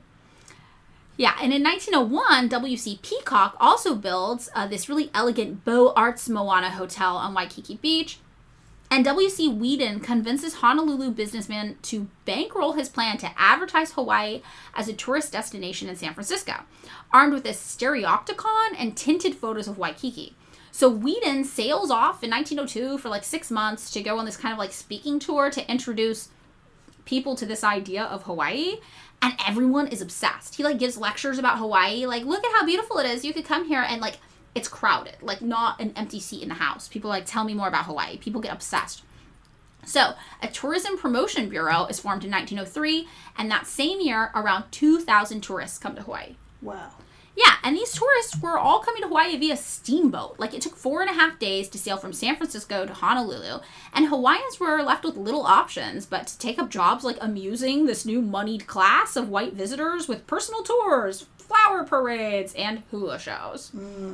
It reminds me, like, of White Lotus. Yeah, totally. White Lotus is about all of this, the first season. Yeah, and I thought, like, I'm like, the more I think about White Lotus, I think it's really smart. I think White Lotus is a really smart show. I think it's good. both the seasons are really good. They're super good. I agree. And the last episode of the latest season, it made me laugh like nothing has made me laugh in the past year. I think it's good. I think sometimes the shows are worth the hype, and I think that one might be worth the hype. That one is. Yeah.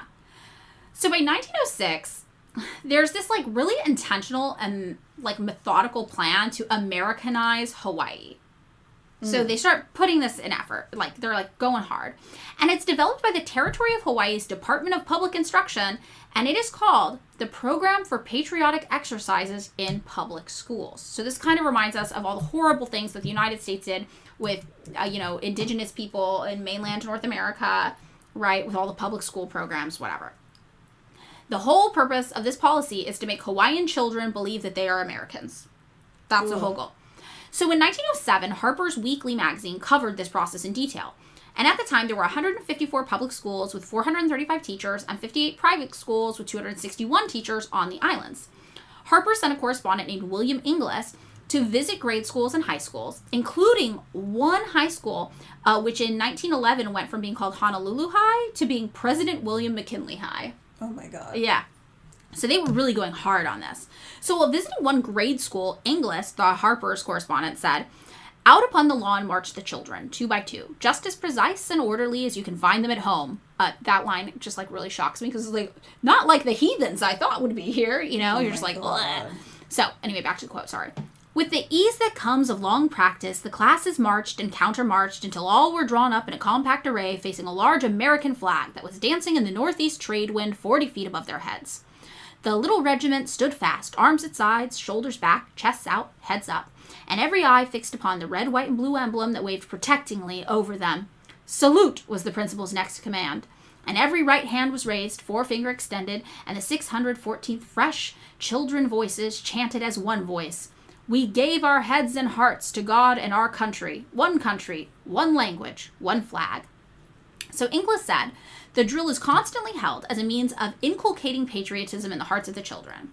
So we really just see here blatant propagandizing, right? Yes. And this process, it's also sometimes called denationalization, which is fully considered a war crime according to the Commission on the Responsibility and the Authors of War and Enforcement of Penalties in 1919. Wow. Yeah. For example, in 1947, the Nuremberg trial, Nazis were prosecuted for attempting to denationalize the Polish and other groups through a policy of Germanization in the territories that it occupied during World War II.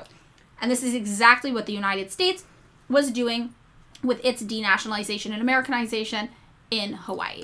Yeah. Which is not to say anything is like the Holocaust. The Holocaust is its own thing. I'm not saying this is like the Holocaust. But the denationalization is a war crime, and that's just one example of another commonly known example of it. And I think, like, America has, like, rooted in its history that. Like, yeah. Against, like, the indigenous people here. Like, as against, like, colonized territories. Like, Hawaii, Puerto Rico, Guam, Samoa. Yeah. I'm trying to think of all. There's so many. It's so, because I just forget. We don't think about them. Yeah, it's like a little secret. It's an open secret that the United States is still an empire with colonial territories. Yeah, it's freaking weird, because I'm just like, well, if we're gonna have the United States, either just let them be independent or give them full status as states. Right. So the U.S. has never been held accountable for denationalizing Hawaii during this time and forcing Americanization on Hawaiians. And the failure of the United States to comply with the 1907 Hague Convention and the 1949 Geneva Convention, these things, though, have been cited by people like Dr. Alfred M. de Zayas, who's a United Nations independent expert. Like in 2018, he wrote, international laws require that governance and legal matters within the occupied territory of the Hawaiian Islands must be administered by the application of the laws of the occupied state. In this case, the Hawaiian Kingdom, not the domestic laws of the occupier, the United States. So he fully was like, yeah, the United States is an occupying force in Hawaii, and this violates a lot of rules. Mm-hmm. So the 1907 Hague Convention should have protected the Kingdom of Hawaii's educational and healthcare systems. But as we can see, the education system got heavily messed with. And guess what? In 1909, the healthcare system got messed with too. Remember that like super cool universal healthcare that Hawaii established in the 1850s? Mm-hmm. Yeah, well, by 1909, the government's interest in Queen's Hospital was severed, and Native Hawaiians would no longer be admitted free of charge. The new Board of Trustees changed the 1859 charter where it stated for the treatment of indigent, sick, and disabled Hawaiians to for the treatment of sick and disabled persons. And gradually, Native Hawaiians were denied health care unless they could pay. And this actually led to this crisis of Native health care. Like a report by the Office of Hawaiian Affairs in 2017 stated, today Native Hawaiians are perhaps the single racial group with the highest health risks in the state of Hawaii. The risk stems from high economic and cultural stress, lifestyle and risk behaviors, and late or lack of access to health care. Yeah, well, it also seems like to me, like colonialism, like it really benefits from like the genocidal behavior. It's like, oh, you make it hard for people to live. Yeah. You make it so hard for people to live that they're just not there anymore. And they just disappear, and then you don't have to think about them. That's kind of how sometimes I feel about, like, people living on the streets in LA. Oh, yeah, and gentrification as well. Yeah, it's like, people are just like, where are they going to go? And they're just like, well, we just don't want them here. And I'm like, what do you mean by that? Yeah, follow that thought through. Where do they go then? They're like, and I think what people want, I think that the fucked up part of our society that runs things just wants people who aren't rich to die. Yeah, to work for us until it's inconvenient and die. Yeah, so if you're not like a worker, if you're not doing that, they just want you to just be gone. Yeah. That is maybe that's a little, I actually don't think it's tinfoil hat. Like, no, you're either a consumer or a worker. You're there to generate the money either way. And if you don't do either, then be gone. Yeah, then get out of here because you're not worth our time. Yeah, that's like, to me, it's like, the older I get, I'm like, damn, there are people out there, I actually think it's a very small minority. Yeah. But it's like the people who fucking own everything. Yeah, the owning class. Because that's how capitalism works, is just like, to me, it's just like the ultimate goal of capitalism is one dude owns everything, and then he gets robots to perform everything for him, and then he realizes, and then the AI gets too smart and they just kill him. Yeah, that's the end game. Yeah, that's the end game of capitalism. Well, speaking of people who were inconvenient, that everyone wanted to just go away, in 1917, Queen Liliuokalani, the last sovereign leader of the Hawaiian Kingdom, passed away, marking the end of an era of Hawaiian sovereignty completely. And 1923, just 5 years after her death, the native population of Hawaii was down to just 16%. Whoa. So, in 1935, we start to see tourism really take off, and for the next 40 years, we see an intense call to turn Hawaii into this massive tourist destination.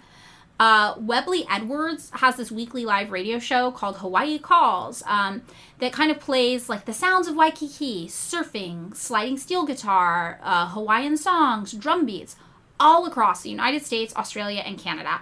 And it kind of puts this idea in people's head that they should check out Hawaii. And by 1936, visitors could now fly to Honolulu from San Francisco on the Hawaii Clipper, which is a 7-passenger Pan-American Martin M130 flying boat for $360 one way. And the flight took 21 hours and 33 minutes. Oh my God. Yeah. And modern tourism, though, with this was born. And there were 5 flying boats providing daily service back and forth between San Francisco and Hawaii. The 1941 tourist visitor count was up to 31,846 people through December 6th of that year. Wow. Yeah. And then 1941 comes around. Do you know what happens? Let me guess, it's like World War II. It's Pearl Harbor. Yeah. Oh, yes, because Pearl Harbor is there. Yes. So, when Hawaii gets annexed, it's done both to serve American business interests, right, but also because it did play a role as a key military base for the Americans. They were like, the location's strategic. Yeah, I was going to say, like, wow, it's really strategic because it's really the only place that's between here and Japan. Exactly. And this is actually true of most American colonial territories. They're in a militarily strategic location. Yeah, like, I even think about, like, because Japan is a big military place for the U.S. government. And I'm like, oh, that's strategic, too, because it's right next to, like, China and, like, North Korea. Like, exactly. So, on December 7th, 1941, Japan launched a surprise attack on Pearl Harbor, which was a U.S. naval base near Honolulu, Hawaii, which destroyed nearly 20 vessels and killed more than 2,300 American soldiers. And everybody was already kind of engaged in World War II, and the United States had somehow managed to avoid battle, but still was, like, supplying the British with weapons and support, and also, like, pressuring Japan to end its military expansion in Asia, which is ironic for the United States to tell anybody to end their military expansion. But, you know, I will say, obviously, what Japan was doing in China, like the rape of Nanking, not great. Really horrifying stuff. So, everybody in the world at the time is just doing horrifying fucking things to each other. Very, very awful. And the day after the attack, President Franklin Delano Roosevelt is like, all right, that's it. Japan attacked the United States on U.S. soil, so we're declaring war on Japan. And on December 11th, Japan's allies, Germany and Italy, then are like, well, we're declaring war on the United States then. And this officially engages the country in war. So, and this is the big one, right? Maybe one of those things where if you ever have met somebody in your family who, like, fought in a war, and you're like, well, if it's World War II, like, that's the one I'm the least mad at, because this was, like, the Nazi thing, and, like, the rape of Nanking thing. It was, like, a lot of bad stuff happening. So, whatever the case. Almost immediately after the attack, martial law is declared on Hawaii. And the United States, obviously, in true U.S. fashion, we can never be the good guys. Like, even you're fighting Nazis, and we still somehow end up being the bad guys, too. Like, we can't even fight Nazis with a clean record. Because, remember, this is the time when all the Japanese Americans were sent to internment camps. Mm-hmm. Yes. So, martial law is declared on Hawaii until October 24th, 1944. That's 3 years. This is the longest period in U.S. history with martial law. And more than 2,000 people of Japanese descent suspected of disloyalty to the United States were rounded up, sent to the mainland, and forced to live in Japanese internment camps until the war's end. And we had a lot of Japanese internment camp activity in Fresno, my hometown. The Fresno Fairgrounds served as an internment camp that housed Japanese people. And when they say suspected of disloyalty, it was literally just anybody they could find who was Japanese. We did this too. So really, really fucked up and awful, and not something that our schools really teach us about. Did you learn about Japanese internment in school? I did, actually. Did you? Oh, that's good. We did not learn about it in school. Like I said, I weirdly had, like, a liberal education. That's pretty good. In my small Colorado prison town. Yeah, that's pretty good. I mean, most of the stuff I learned about the internment of Japanese civilians in the United States, or, like, civilians of, like, Japanese descent or whatever, happened from my friends whose families were Japanese. Like, their families talk about this. Yeah, like, grandma and grandpa were in an internment camp kind of thing. George Takei was in one. Yes, exactly. So this was a really awful thing the United States does. And this is when I'm like, around this time, just everyone's doing awful things. It's not great. And Hawaii gets really, really ravaged by the United States' role in the war, and the entire island gets, like, blacked out at night. Waikiki Beach is strung up with barbed wire. Aloha Tower is painted in camouflage. But this is all kind of interesting, because literally the day after Pearl Harbor, the Philippines was also bombed by Japan. Do you know about this? Mm-mm. Yeah, I didn't know about this either. And this is significant because at the time, both Hawaii and the Philippines, along with Guam and American Samoa and Puerto Rico, they were colonies of the United States. The Philippines was a colony of the United States at that time. Mm. So only in 1941, we'd learned to call them territories instead of colonies, right? Because we didn't want people to psychologically think about the United States as a colonizing force. But our government, like, barely paid any attention to the Philippines. And we put all of our attention on Hawaii. And I think that's probably because by this point, Hawaii was full of a bunch of white people. Yeah, and, like, I feel like I remember from history class, like, the United States was just, like, waiting for a reason to jump in. And they were just like, okay, this one. Yeah, so it was an excuse to end the war. But it was kind of confusing for people. Or to enter the war, not end the war. It was kind of confusing for people. Pearl Harbor was in Hawaii. Hawaii was an American territory. But an American territory wasn't technically the United States. Because if it was, then the Philippines would technically be the United States. Mm-hmm. And the Philippines wasn't technically the United States. And neither showed up on U.S. maps. But the president went on TV saying the United States had been attacked on American soil. So what did that mean? And a lot of people were really confused by this. And The Guardian actually tells a pretty good story about one group of people who this confused. They say, a class of 7th grade girls in the Western Michigan College Training School in Kalamazoo scratched their heads over this. They've been trying to follow the war on their maps. How, they wondered, could the attack on Pearl Harbor have been an attack on the U.S. if Hawaii was foreign? They wrote to Rand McNally to inquire. Although Hawaii belongs to the United States, it is not an integral part of this country, the publisher replied. It is foreign to our continental shores, and therefore cannot logically be shown in the United States proper. The girls, though, were not satisfied. Hawaii is not an integral part of the country? We believe this statement is not true, they wrote. It is an alibi instead of an explanation. Further, they continued, we feel that Rand McNally's atlas is misleading and a good cause for the people of outlying possessions to be embarrassed and disturbed. The girls forwarded the correspondence to the Department of the Interior and asked for adjudication. Of course, the 7th graders were right, and an official clarified, Hawaii was indeed part of the United States. And this is important because it really shows that the public is starting to think about the United States as an empire and really ask themselves questions. So they're like, wait, how was bombing Hawaii bombing the United States? And these bombing locations, Hawaii and the Philippines, appear that they may have been strategic on Japan's part in that regard. Because to do that, the United States would have to admit that that was the United States. So they would have to admit that they were colonizing. Whoa. Yes. So, post-war era, like 1940s and 1950s, as the war comes to a close, we see a new form of cultural violence happening in Hawaii. We see the emergence of Hawaii's faux culture. Yeah, so plantation owners had long suppressed actual Hawaiian culture, right? But the new American tourism industry relied on this idea of Hawaii being a foreign exotic place with a unique cultural experience. So U.S. capitalists, when they were like, there is no unique cultural experience here, we don't know if we're American or not, we spent so much time trying to make Hawaii American that now we can't market it as a foreign exotic locale, they did the only thing they could think of. They just invented a new Hawaiian culture and sold it to people. Whoa. Yeah. So, Harry Yee, for example, invented the Blue Hawaii cocktail and put a tiny Japanese parasol in it.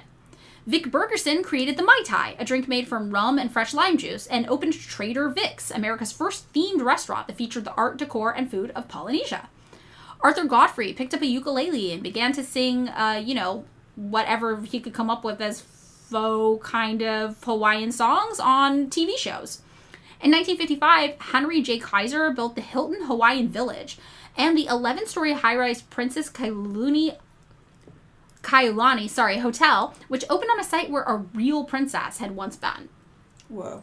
And these strategies effectively mythologized Hawaii while also turning it into like a theme park of white Western ideas of exoticism. And in 1955, Hawaii greeted 109,000 tourists. Whoa. So in 1959, by popular vote, Hawaii was formally admitted into the United States as our 50th state. And by this time, mainland Americans had already spent decades thinking of Hawaii as our vacation backyard destination. So with the advent of the first jet airliners, 1959 brought 250,000 tourists to the new state. Whoa. And Native Hawaiian groups contested the statehood immediately and contended instead that Hawaii should remain an independent kingdom.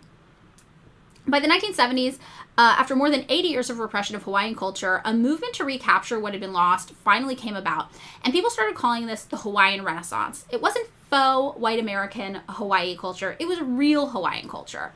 And Hawaii had dealt with an extreme population loss, a lot of efforts to completely erase Hawaiian culture and language, denationalization, forced assimilation of the Hawaiian people.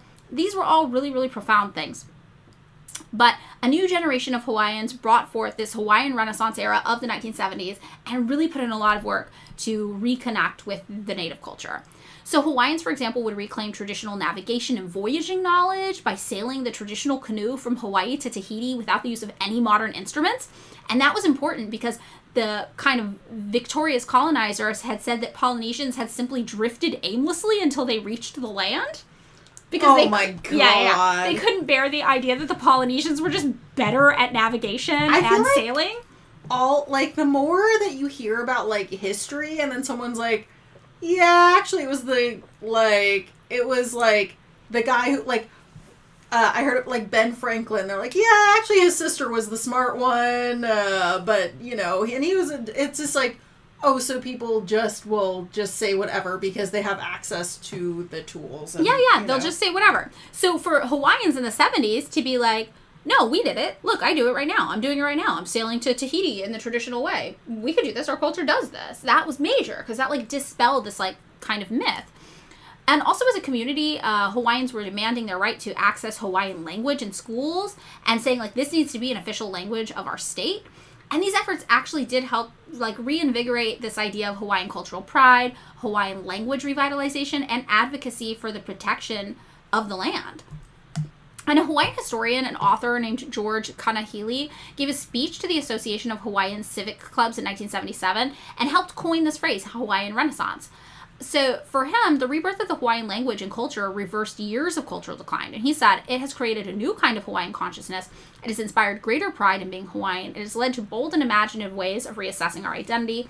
It has led to political awareness. And it has had and will continue to have a positive impact on the economic and social uplifting of the Hawaiian community. Another thing that kind of was reinvigorated at this time was surfing. Surfing was one of the few Hawaiian cultural traditions that was still being practiced in the 70s.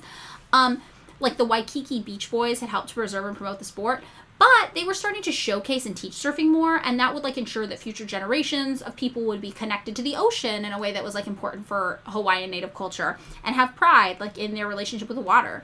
And something cool that I like about surfing today, which I didn't think I would even notice, but I started dating somebody who was a surfer, and the first time I saw a surf competition on TV, I noticed that it was an international competition. And every country had a representative who was scored separately. But I noticed that Hawaii is treated in surfing as a different country than the United States. Oh, whoa. And I told my boyfriend, I was like, do you understand how cool that is? Like, how revolutionary that is? Like, the surfing world is literally saying, like, Hawaii is its own kingdom and it needs to be decolonized. Like, this is wild. This is so cool. Whoa. So, yeah, surfing is still like that. The United States is listed as a separate country in the competition. Hawaii is listed as its own country in surfing still.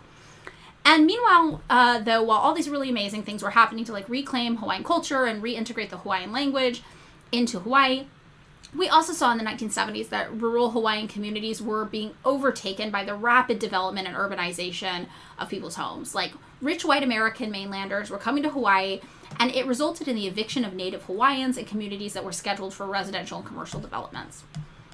So, where does that bring us to today? Like a sovereignty movement still exists today among Native Hawaiians. The movement recognizes that the independent and internationally recognized government of the Hawaiian Islands was illegally overthrown by the United States. Native Hawaiians are the only group of Native people living in the United States who are not recognized as a separate nation by the government. Instead, they're regarded as wards of the state of Hawaii. Whoa. Yeah, and today only 6% of the population of Hawaii is comprised of Native Hawaiians. Whoa. Yeah. So this, it really is significant. It's pretty major. And the U.S. military still retains a massive presence on the island. Like the most densely populated main island of Oahu really showcases the scope of the U.S. military. The U.S. military there controls 22.4% of the land. Whoa. Yes, and it diverts all sorts of resources away from the local population to just feed into this military base. Also, like in 2022, the U.S. Navy was like, oopsie, we leaked a bunch of oil in the water in Hawaii, haha. And this is on top of also the military using Hawaii for bomb testing, all these other practices that are like really destructive to the natural ecology. And Carmen Hulu Lindsay, who is the chair of the board of trustees at the Office of Hawaiian Affairs, says, the military has a long history of poor stewardship of Hawaii's natural and cultural resources. Time after time, the people of Hawaii have been left to clean up after the military ravages our sacred lands, from unexploded ordnance and toxic waste to the loss of cultural and historical sites and endangered species, without even appropriating resources to finance these efforts. Meanwhile, tourism also continues to dominate the islands. By the 1980s, Hawaii's visitor count surpassed 6 million people per year.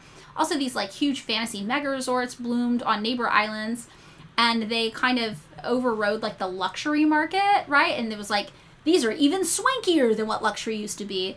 And Hawaii's tourism industry, which is like now the state's whole economy, survived worldwide recessions, airline industry issues, and increased competition from other locations because tourism there is just such a mainstay. And year after year, Hawaii is always ranked as like one of the top visitor destinations in the world. And because of that, Waikiki Beach in Honolulu has, all these resorts, luxury stores, tourist shops. But Nearby, there are a lot of unhoused people. There are neighborhoods with decaying homes. There's a broken education system. Native Hawaiians there are more likely to be considered poor compared to the national rate, which is 12% for them versus 9.2%. They're also more likely to be unemployed, with a rate of 5.7% for unemployed women compared to the national rate of 3.3%, and a 7% unemployment rate for men compared to the national rate of 4%. And tourism there continues to harm the environment, just like the military presence does.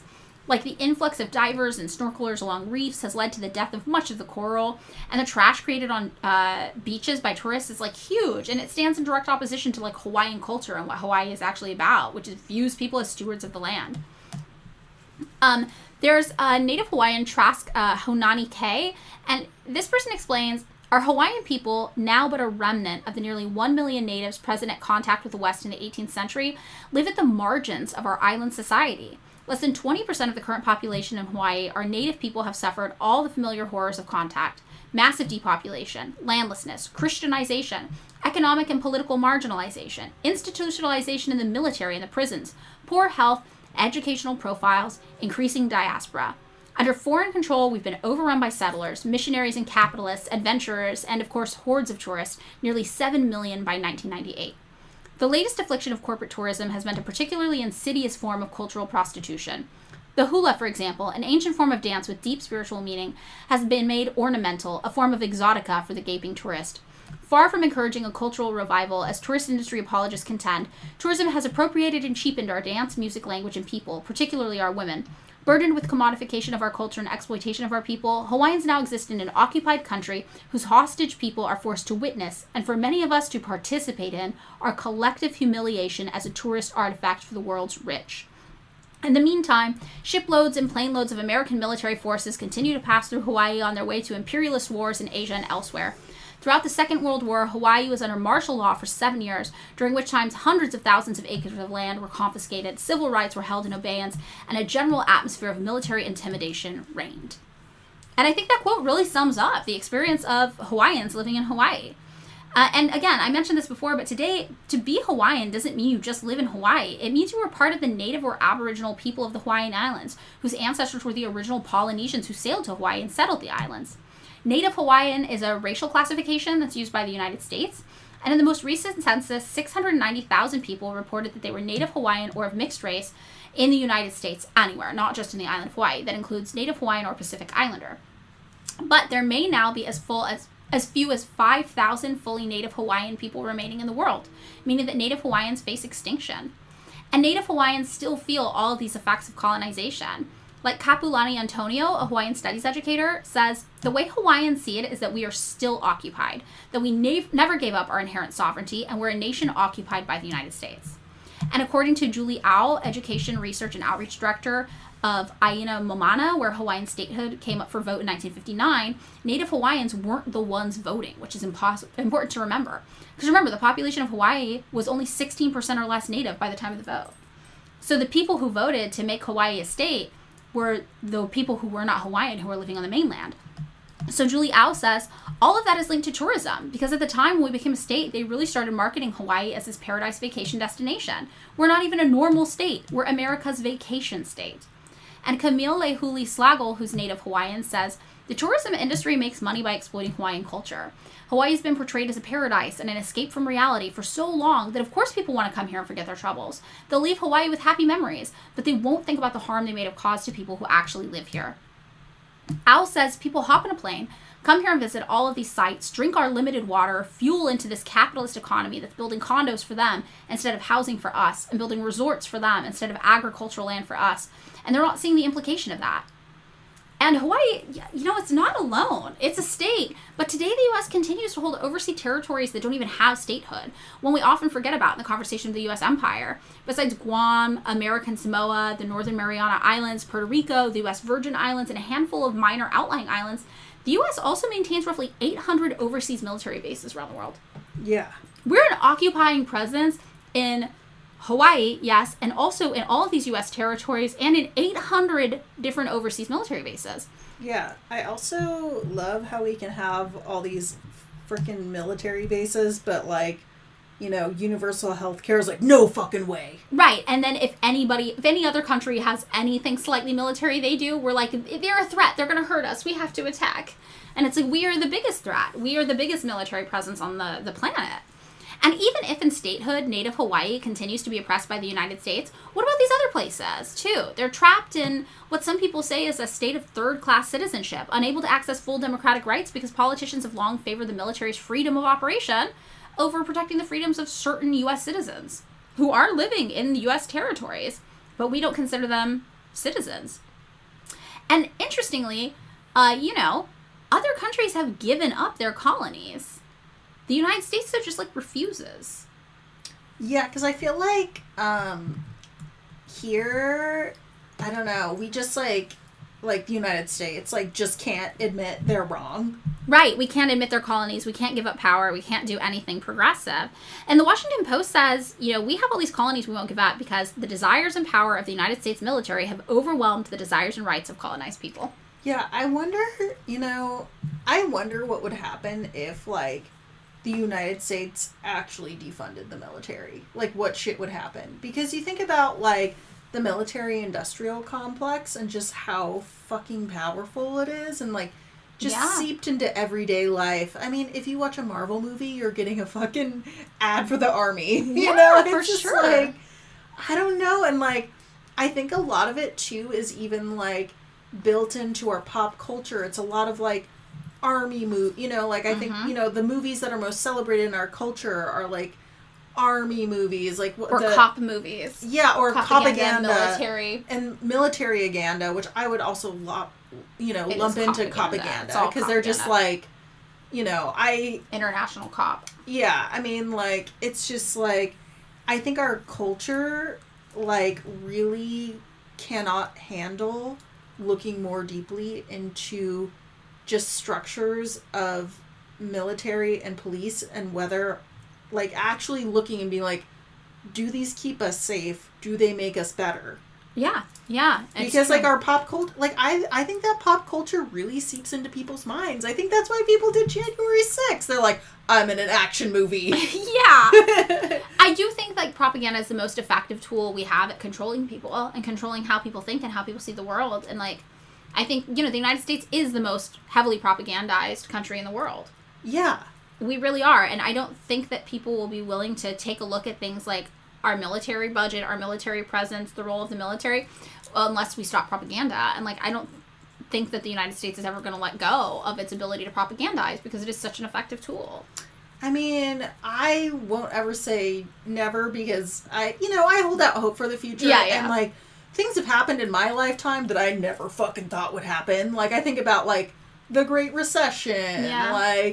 Even, certain things, I thought Bush was going to be president for fucking ever when I was, younger. So it's, I think that thing, or, I never would have seen COVID coming. Right. And I think that was even a little propaganda, too. It might, not propaganda, but, in my mind, where it's just at least that part of the government would know how to handle, a pandemic. Fuck no. That's the thing I've learned as I get older, is that our government is not equipped to handle any emergency whatsoever. Because all the people who actually, I feel know shit, work in the private sector and to make money. Yeah, and that's one fatal flaw with capitalism, is that the private sector means that we don't have people working in the public sector because we tell everybody the incentive to work is money, money, money. And that's not true. Obviously, there are public servants who care about people. Yeah, there are public servants who, care. It is, a weird, interesting thing we've created where it's if capitalism says money is the motivator and that's how the market is supposed to work, you've literally created a system where the private sector has better access to things than the government.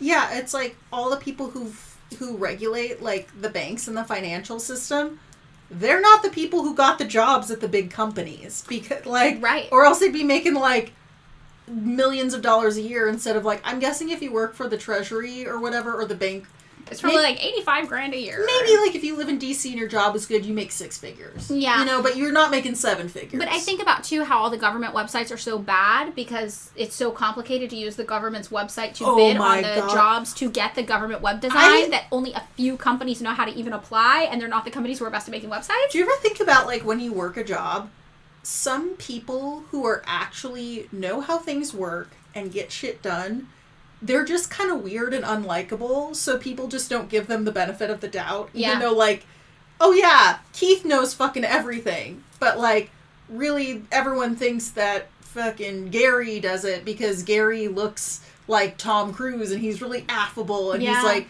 he can, like, he basically does everything that Keith, he just, like, copies Keith. Right. No, the weirdos make the world turn. Yeah, and I'm just like, but that's not the way that it's just like in lobbying and all this shit. And sorry, now I'm going off on a tangent. No, it's true. But one of the things I think about when it comes to like how the government is not equipped at all to deal with a natural or to any disaster whatsoever, not just a natural disaster, a financial disaster, a healthcare crisis, whatever, is I think about when my boyfriend and I were caught in like the flash blizzard going over the mountain. I remember that. Yeah, we were driving and we got caught in a flash blizzard, and I'm from California, like Southern California, Central California. I don't experience a lot of snow. So it started snowing very, very, very heavily, very, very suddenly. And I looked over at my boyfriend who, you know, like snowboards a lot, like is familiar with snow. And I was like, is this normal? Is this what snow's usually like? And he was really, really calm. And he's like, yeah, this is just how snow works, babe. People drive in snow all the time. You got this. You're going to be so good. And I was like, okay. And I drove my car up to the point where cars around me were spinning out of control. Like, semi-trucks were losing grip and blocking all of the freeway, like, blocking 4 lanes at, like, a 45-degree angle. People were getting out of their cars using boxes in their hands to dig snow out from under their wheels to try to keep going. And it was, like, apocalyptic. And later, I asked my boyfriend, I was like, was that really normal snow? And he was like, no, I've never seen anything like that in my life. I just didn't want you to have an anxiety attack. And I was like, oh, thank you. You know me so well, you know? But this was all happening. All of the lanes of the freeway were blocked off. Nobody knew where to go. And we managed to get off of the freeway and go to a Flying J's, which is like a truck stop, you know? And on the way there, we passed by CHP officers. And, you know, this is an area that does get snow sometimes. So we stopped them. We're like, hey, when is the road going to be cleared? And they were like, I don't know. And we were like, oh, okay, where are we supposed to go until it's cleared? And they were like, I don't know. And we were like, what's the plan for when something like this happens, when the pass gets snowed in with people on it? And they're like, there's no plan. And I was like, what? But snow happens here regularly. And they're like, yeah, it happens sometimes, yeah. And that's when my boyfriend and I looked at each other and we're like, nobody knows what's going on. Well, everything is just you're left for yourself. And the way we got out of that, literally, is I obsessively checked the weather, found an hour that there was no snow happening at like 3:30 in the morning. And I was like, this is our only chance to try to get out of here. And we managed to drive northbound when nobody else was on the freeway, because I did this repeatedly, and get up to where there was no snow and go take a coastal route to get down. But it was only us and one other car who did this at the same time. And the next day, when we got home, after going on a whole reroute, driving halfway up California and down again, everybody was still stuck on the mountain. There were hundreds of people stuck on the mountain, and somebody died in their car of hypothermia because their car ran out of gas and they couldn't run the heat. And like, no, there was no solution, but that seems like a pretty easy thing. Like, you're a highway patrol officer and your one job is to deal with this one mountain pass where you know it snows, and there's no plan when people get snowed into it. Yeah, that's like, okay, this is part of the propaganda.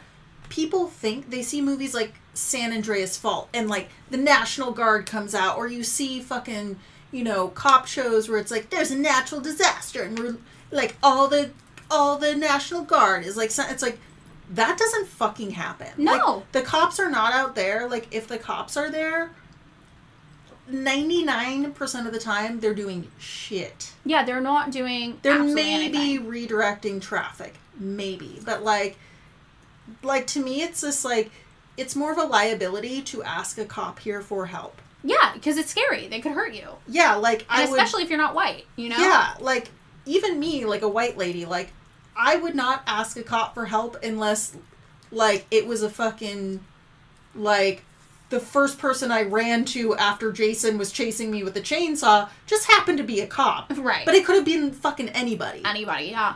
No, it's a pretty wild realization. I don't quite know how we got to this, but it's just, I know why. Like, what's the benefit of having these military forces around the world, and like how people have to really stop and assess like the culture we've created, and how it's all security theater anyway, and it's not actually keeping us safe. It's like bureaucracy too, like, and capitalism though. It's not really keeping us safe. It's really just enriching Lockheed Martin and like Raytheon. Yeah. And it's like something you've said before in older episodes, where when people talk about what the actual biggest threat to like our country from a national security position is, it's usually like computer hacking. Yeah, AI, or actually, you know what the real one is?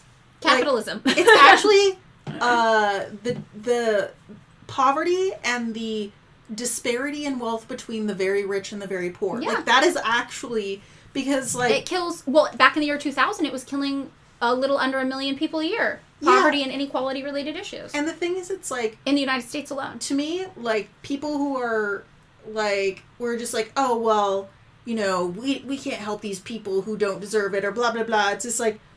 Making things nice also helps you. Yeah, it helps everybody. Then you don't have to see people living outside and then you're like, feel bad about it. Or feel angry about it. Like, it helps. Like, to me, I'm like, if you're going to go with the Ayn Rand greed is good, then do it logically and be nice. Yeah, because you don't want to see this and you're like, if you're going to be greedy, be nice about it. Like, helping people is honestly, like, the smartest thing you can do to help yourself. Like, we were talking, maybe I was talking to Lizzie about Unicult. Oh, yeah. And the thing where it's just like, to make yourself happy, I just do whatever I want. And it's like, you know what they've actually shown makes you the happiest? Is helping other people. Yeah.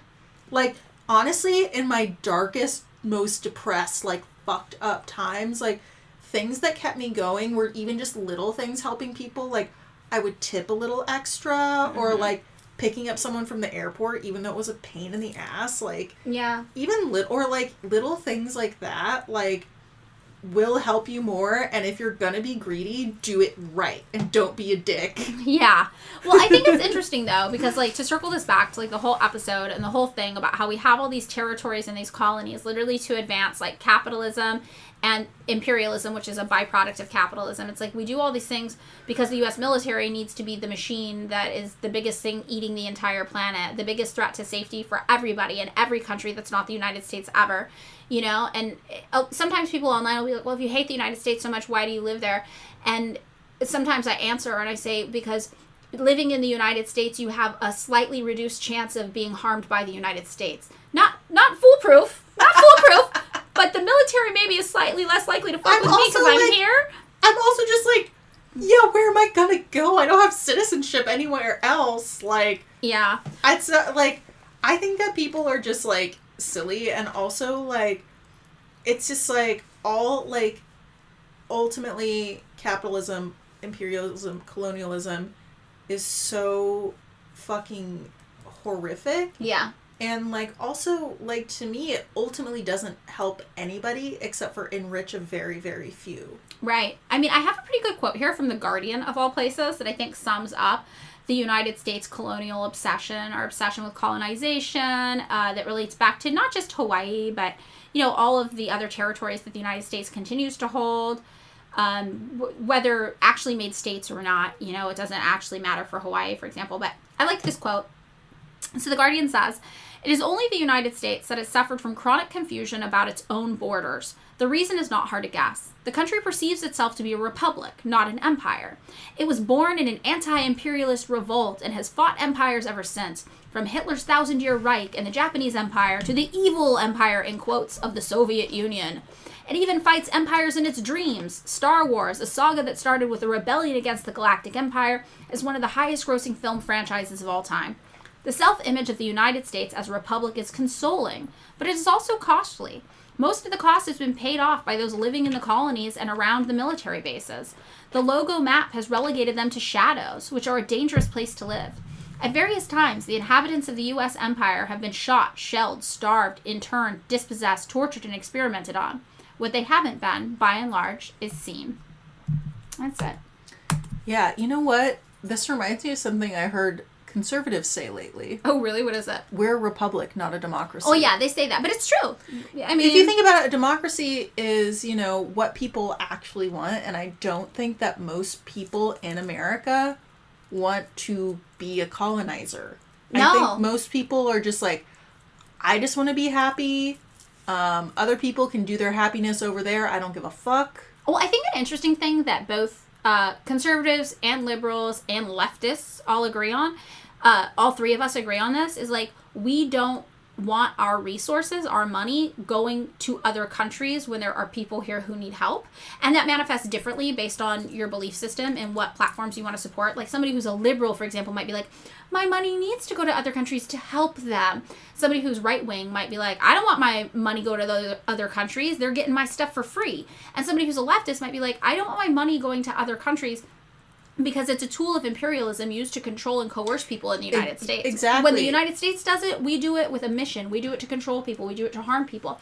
But what all of us have in common is we would like to focus more on ourselves than others. We want to keep our eyes on our own paper and worry less about other people. And I think it's interesting that is maybe the one thing that we all can agree on. Yeah, it is funny that I do think that is like, I don't know, just something I've noticed more in the United States is, or I mean, I've only been to like 2 other countries, but it's like people here are very concerned about themselves. Yeah. But sometimes that can manifest in just like, I'm not judging anyone else. Yeah. They can do their own thing over there, and maybe that's a good thing. Yeah. Sometimes. I'm not qualified to judge what happens to other people, other places, but yeah, and I think the reason why the U.S. propaganda machine has to be so extreme is because it's not our natural instinct to want to go invade other places. It's not our natural instinct to want to put, to have our kids join the military and send them off to other countries to die so some CEO of Raytheon can get richer. That's not our natural instinct. So the reason why the propaganda arm of the U.S. imperialist force is so important is because they use the propaganda to convince us we have to. Yeah, and I think that honestly, I think that the first season of White Lotus does a really good job of illustrating, is this quote, air quotes, paradise, is it worth it? Right. Is it worth it? Because even the people who experience this paradise on Earth still feel empty inside. They don't even really get value out of it. That's true. The people it's built for don't because even it's really meant as an escape from America, the grind. It's not a solution, where the real solution would be systemic change, where we didn't feel like we need to escape. We would actually want to go to other places just to experience beauty, experience other cultures, not to escape and take it as our own. Yeah, totally. So anyway, I guess that's the episode on Hawaii. Yeah. Now I feel like I can never go to Hawaii. If I ever go to Hawaii, it's going to be in secret shame. I'm going to hide my head. I'm not going to tell anybody ever. I'm going to look at a volcano and be like, beautiful, and then run and leave as fast as I can without doing too much damage. I don't know. Do you think you'd go to Hawaii after knowing all this stuff? I don't know either. I have a lot of conflicted feelings about tourism in general that I would like to work through. Yeah, But I think if you I have no plans anytime soon to go. I had no plans to go to Hawaii anyway, but yeah. I think if you listen to our bonus episode about the book review for chapters 1 and 2, chapter 2 being a take about tourism in particular, I think it's really interesting and it ties in with this in a way that's satisfying. I've been traveling a lot this month. I'm ready to just stay in California for a while. Just stay in my home, yes. Anyway, that's it. That's the episode. Anything else you want to add? Nope. No. Be groovy to each other. Don't colonize places. We don't need a territory. Yeah. Keep your hands off that. That's not yours. Yeah. Government of Hands the to US. yourself. Hands to yourself. Okay, that's it. Thanks so much for listening to another episode of Pick Me Up, I'm Scared. If you would like to join us on Patreon, you can find us at patreon.com/pickmeupimscared. And like always, all of our sources will be in the show description if you just scroll down a bit. Our Patreon is currently starting at $2 per month, but if that's too much money for you, we totally get it, and we're just happy you're here.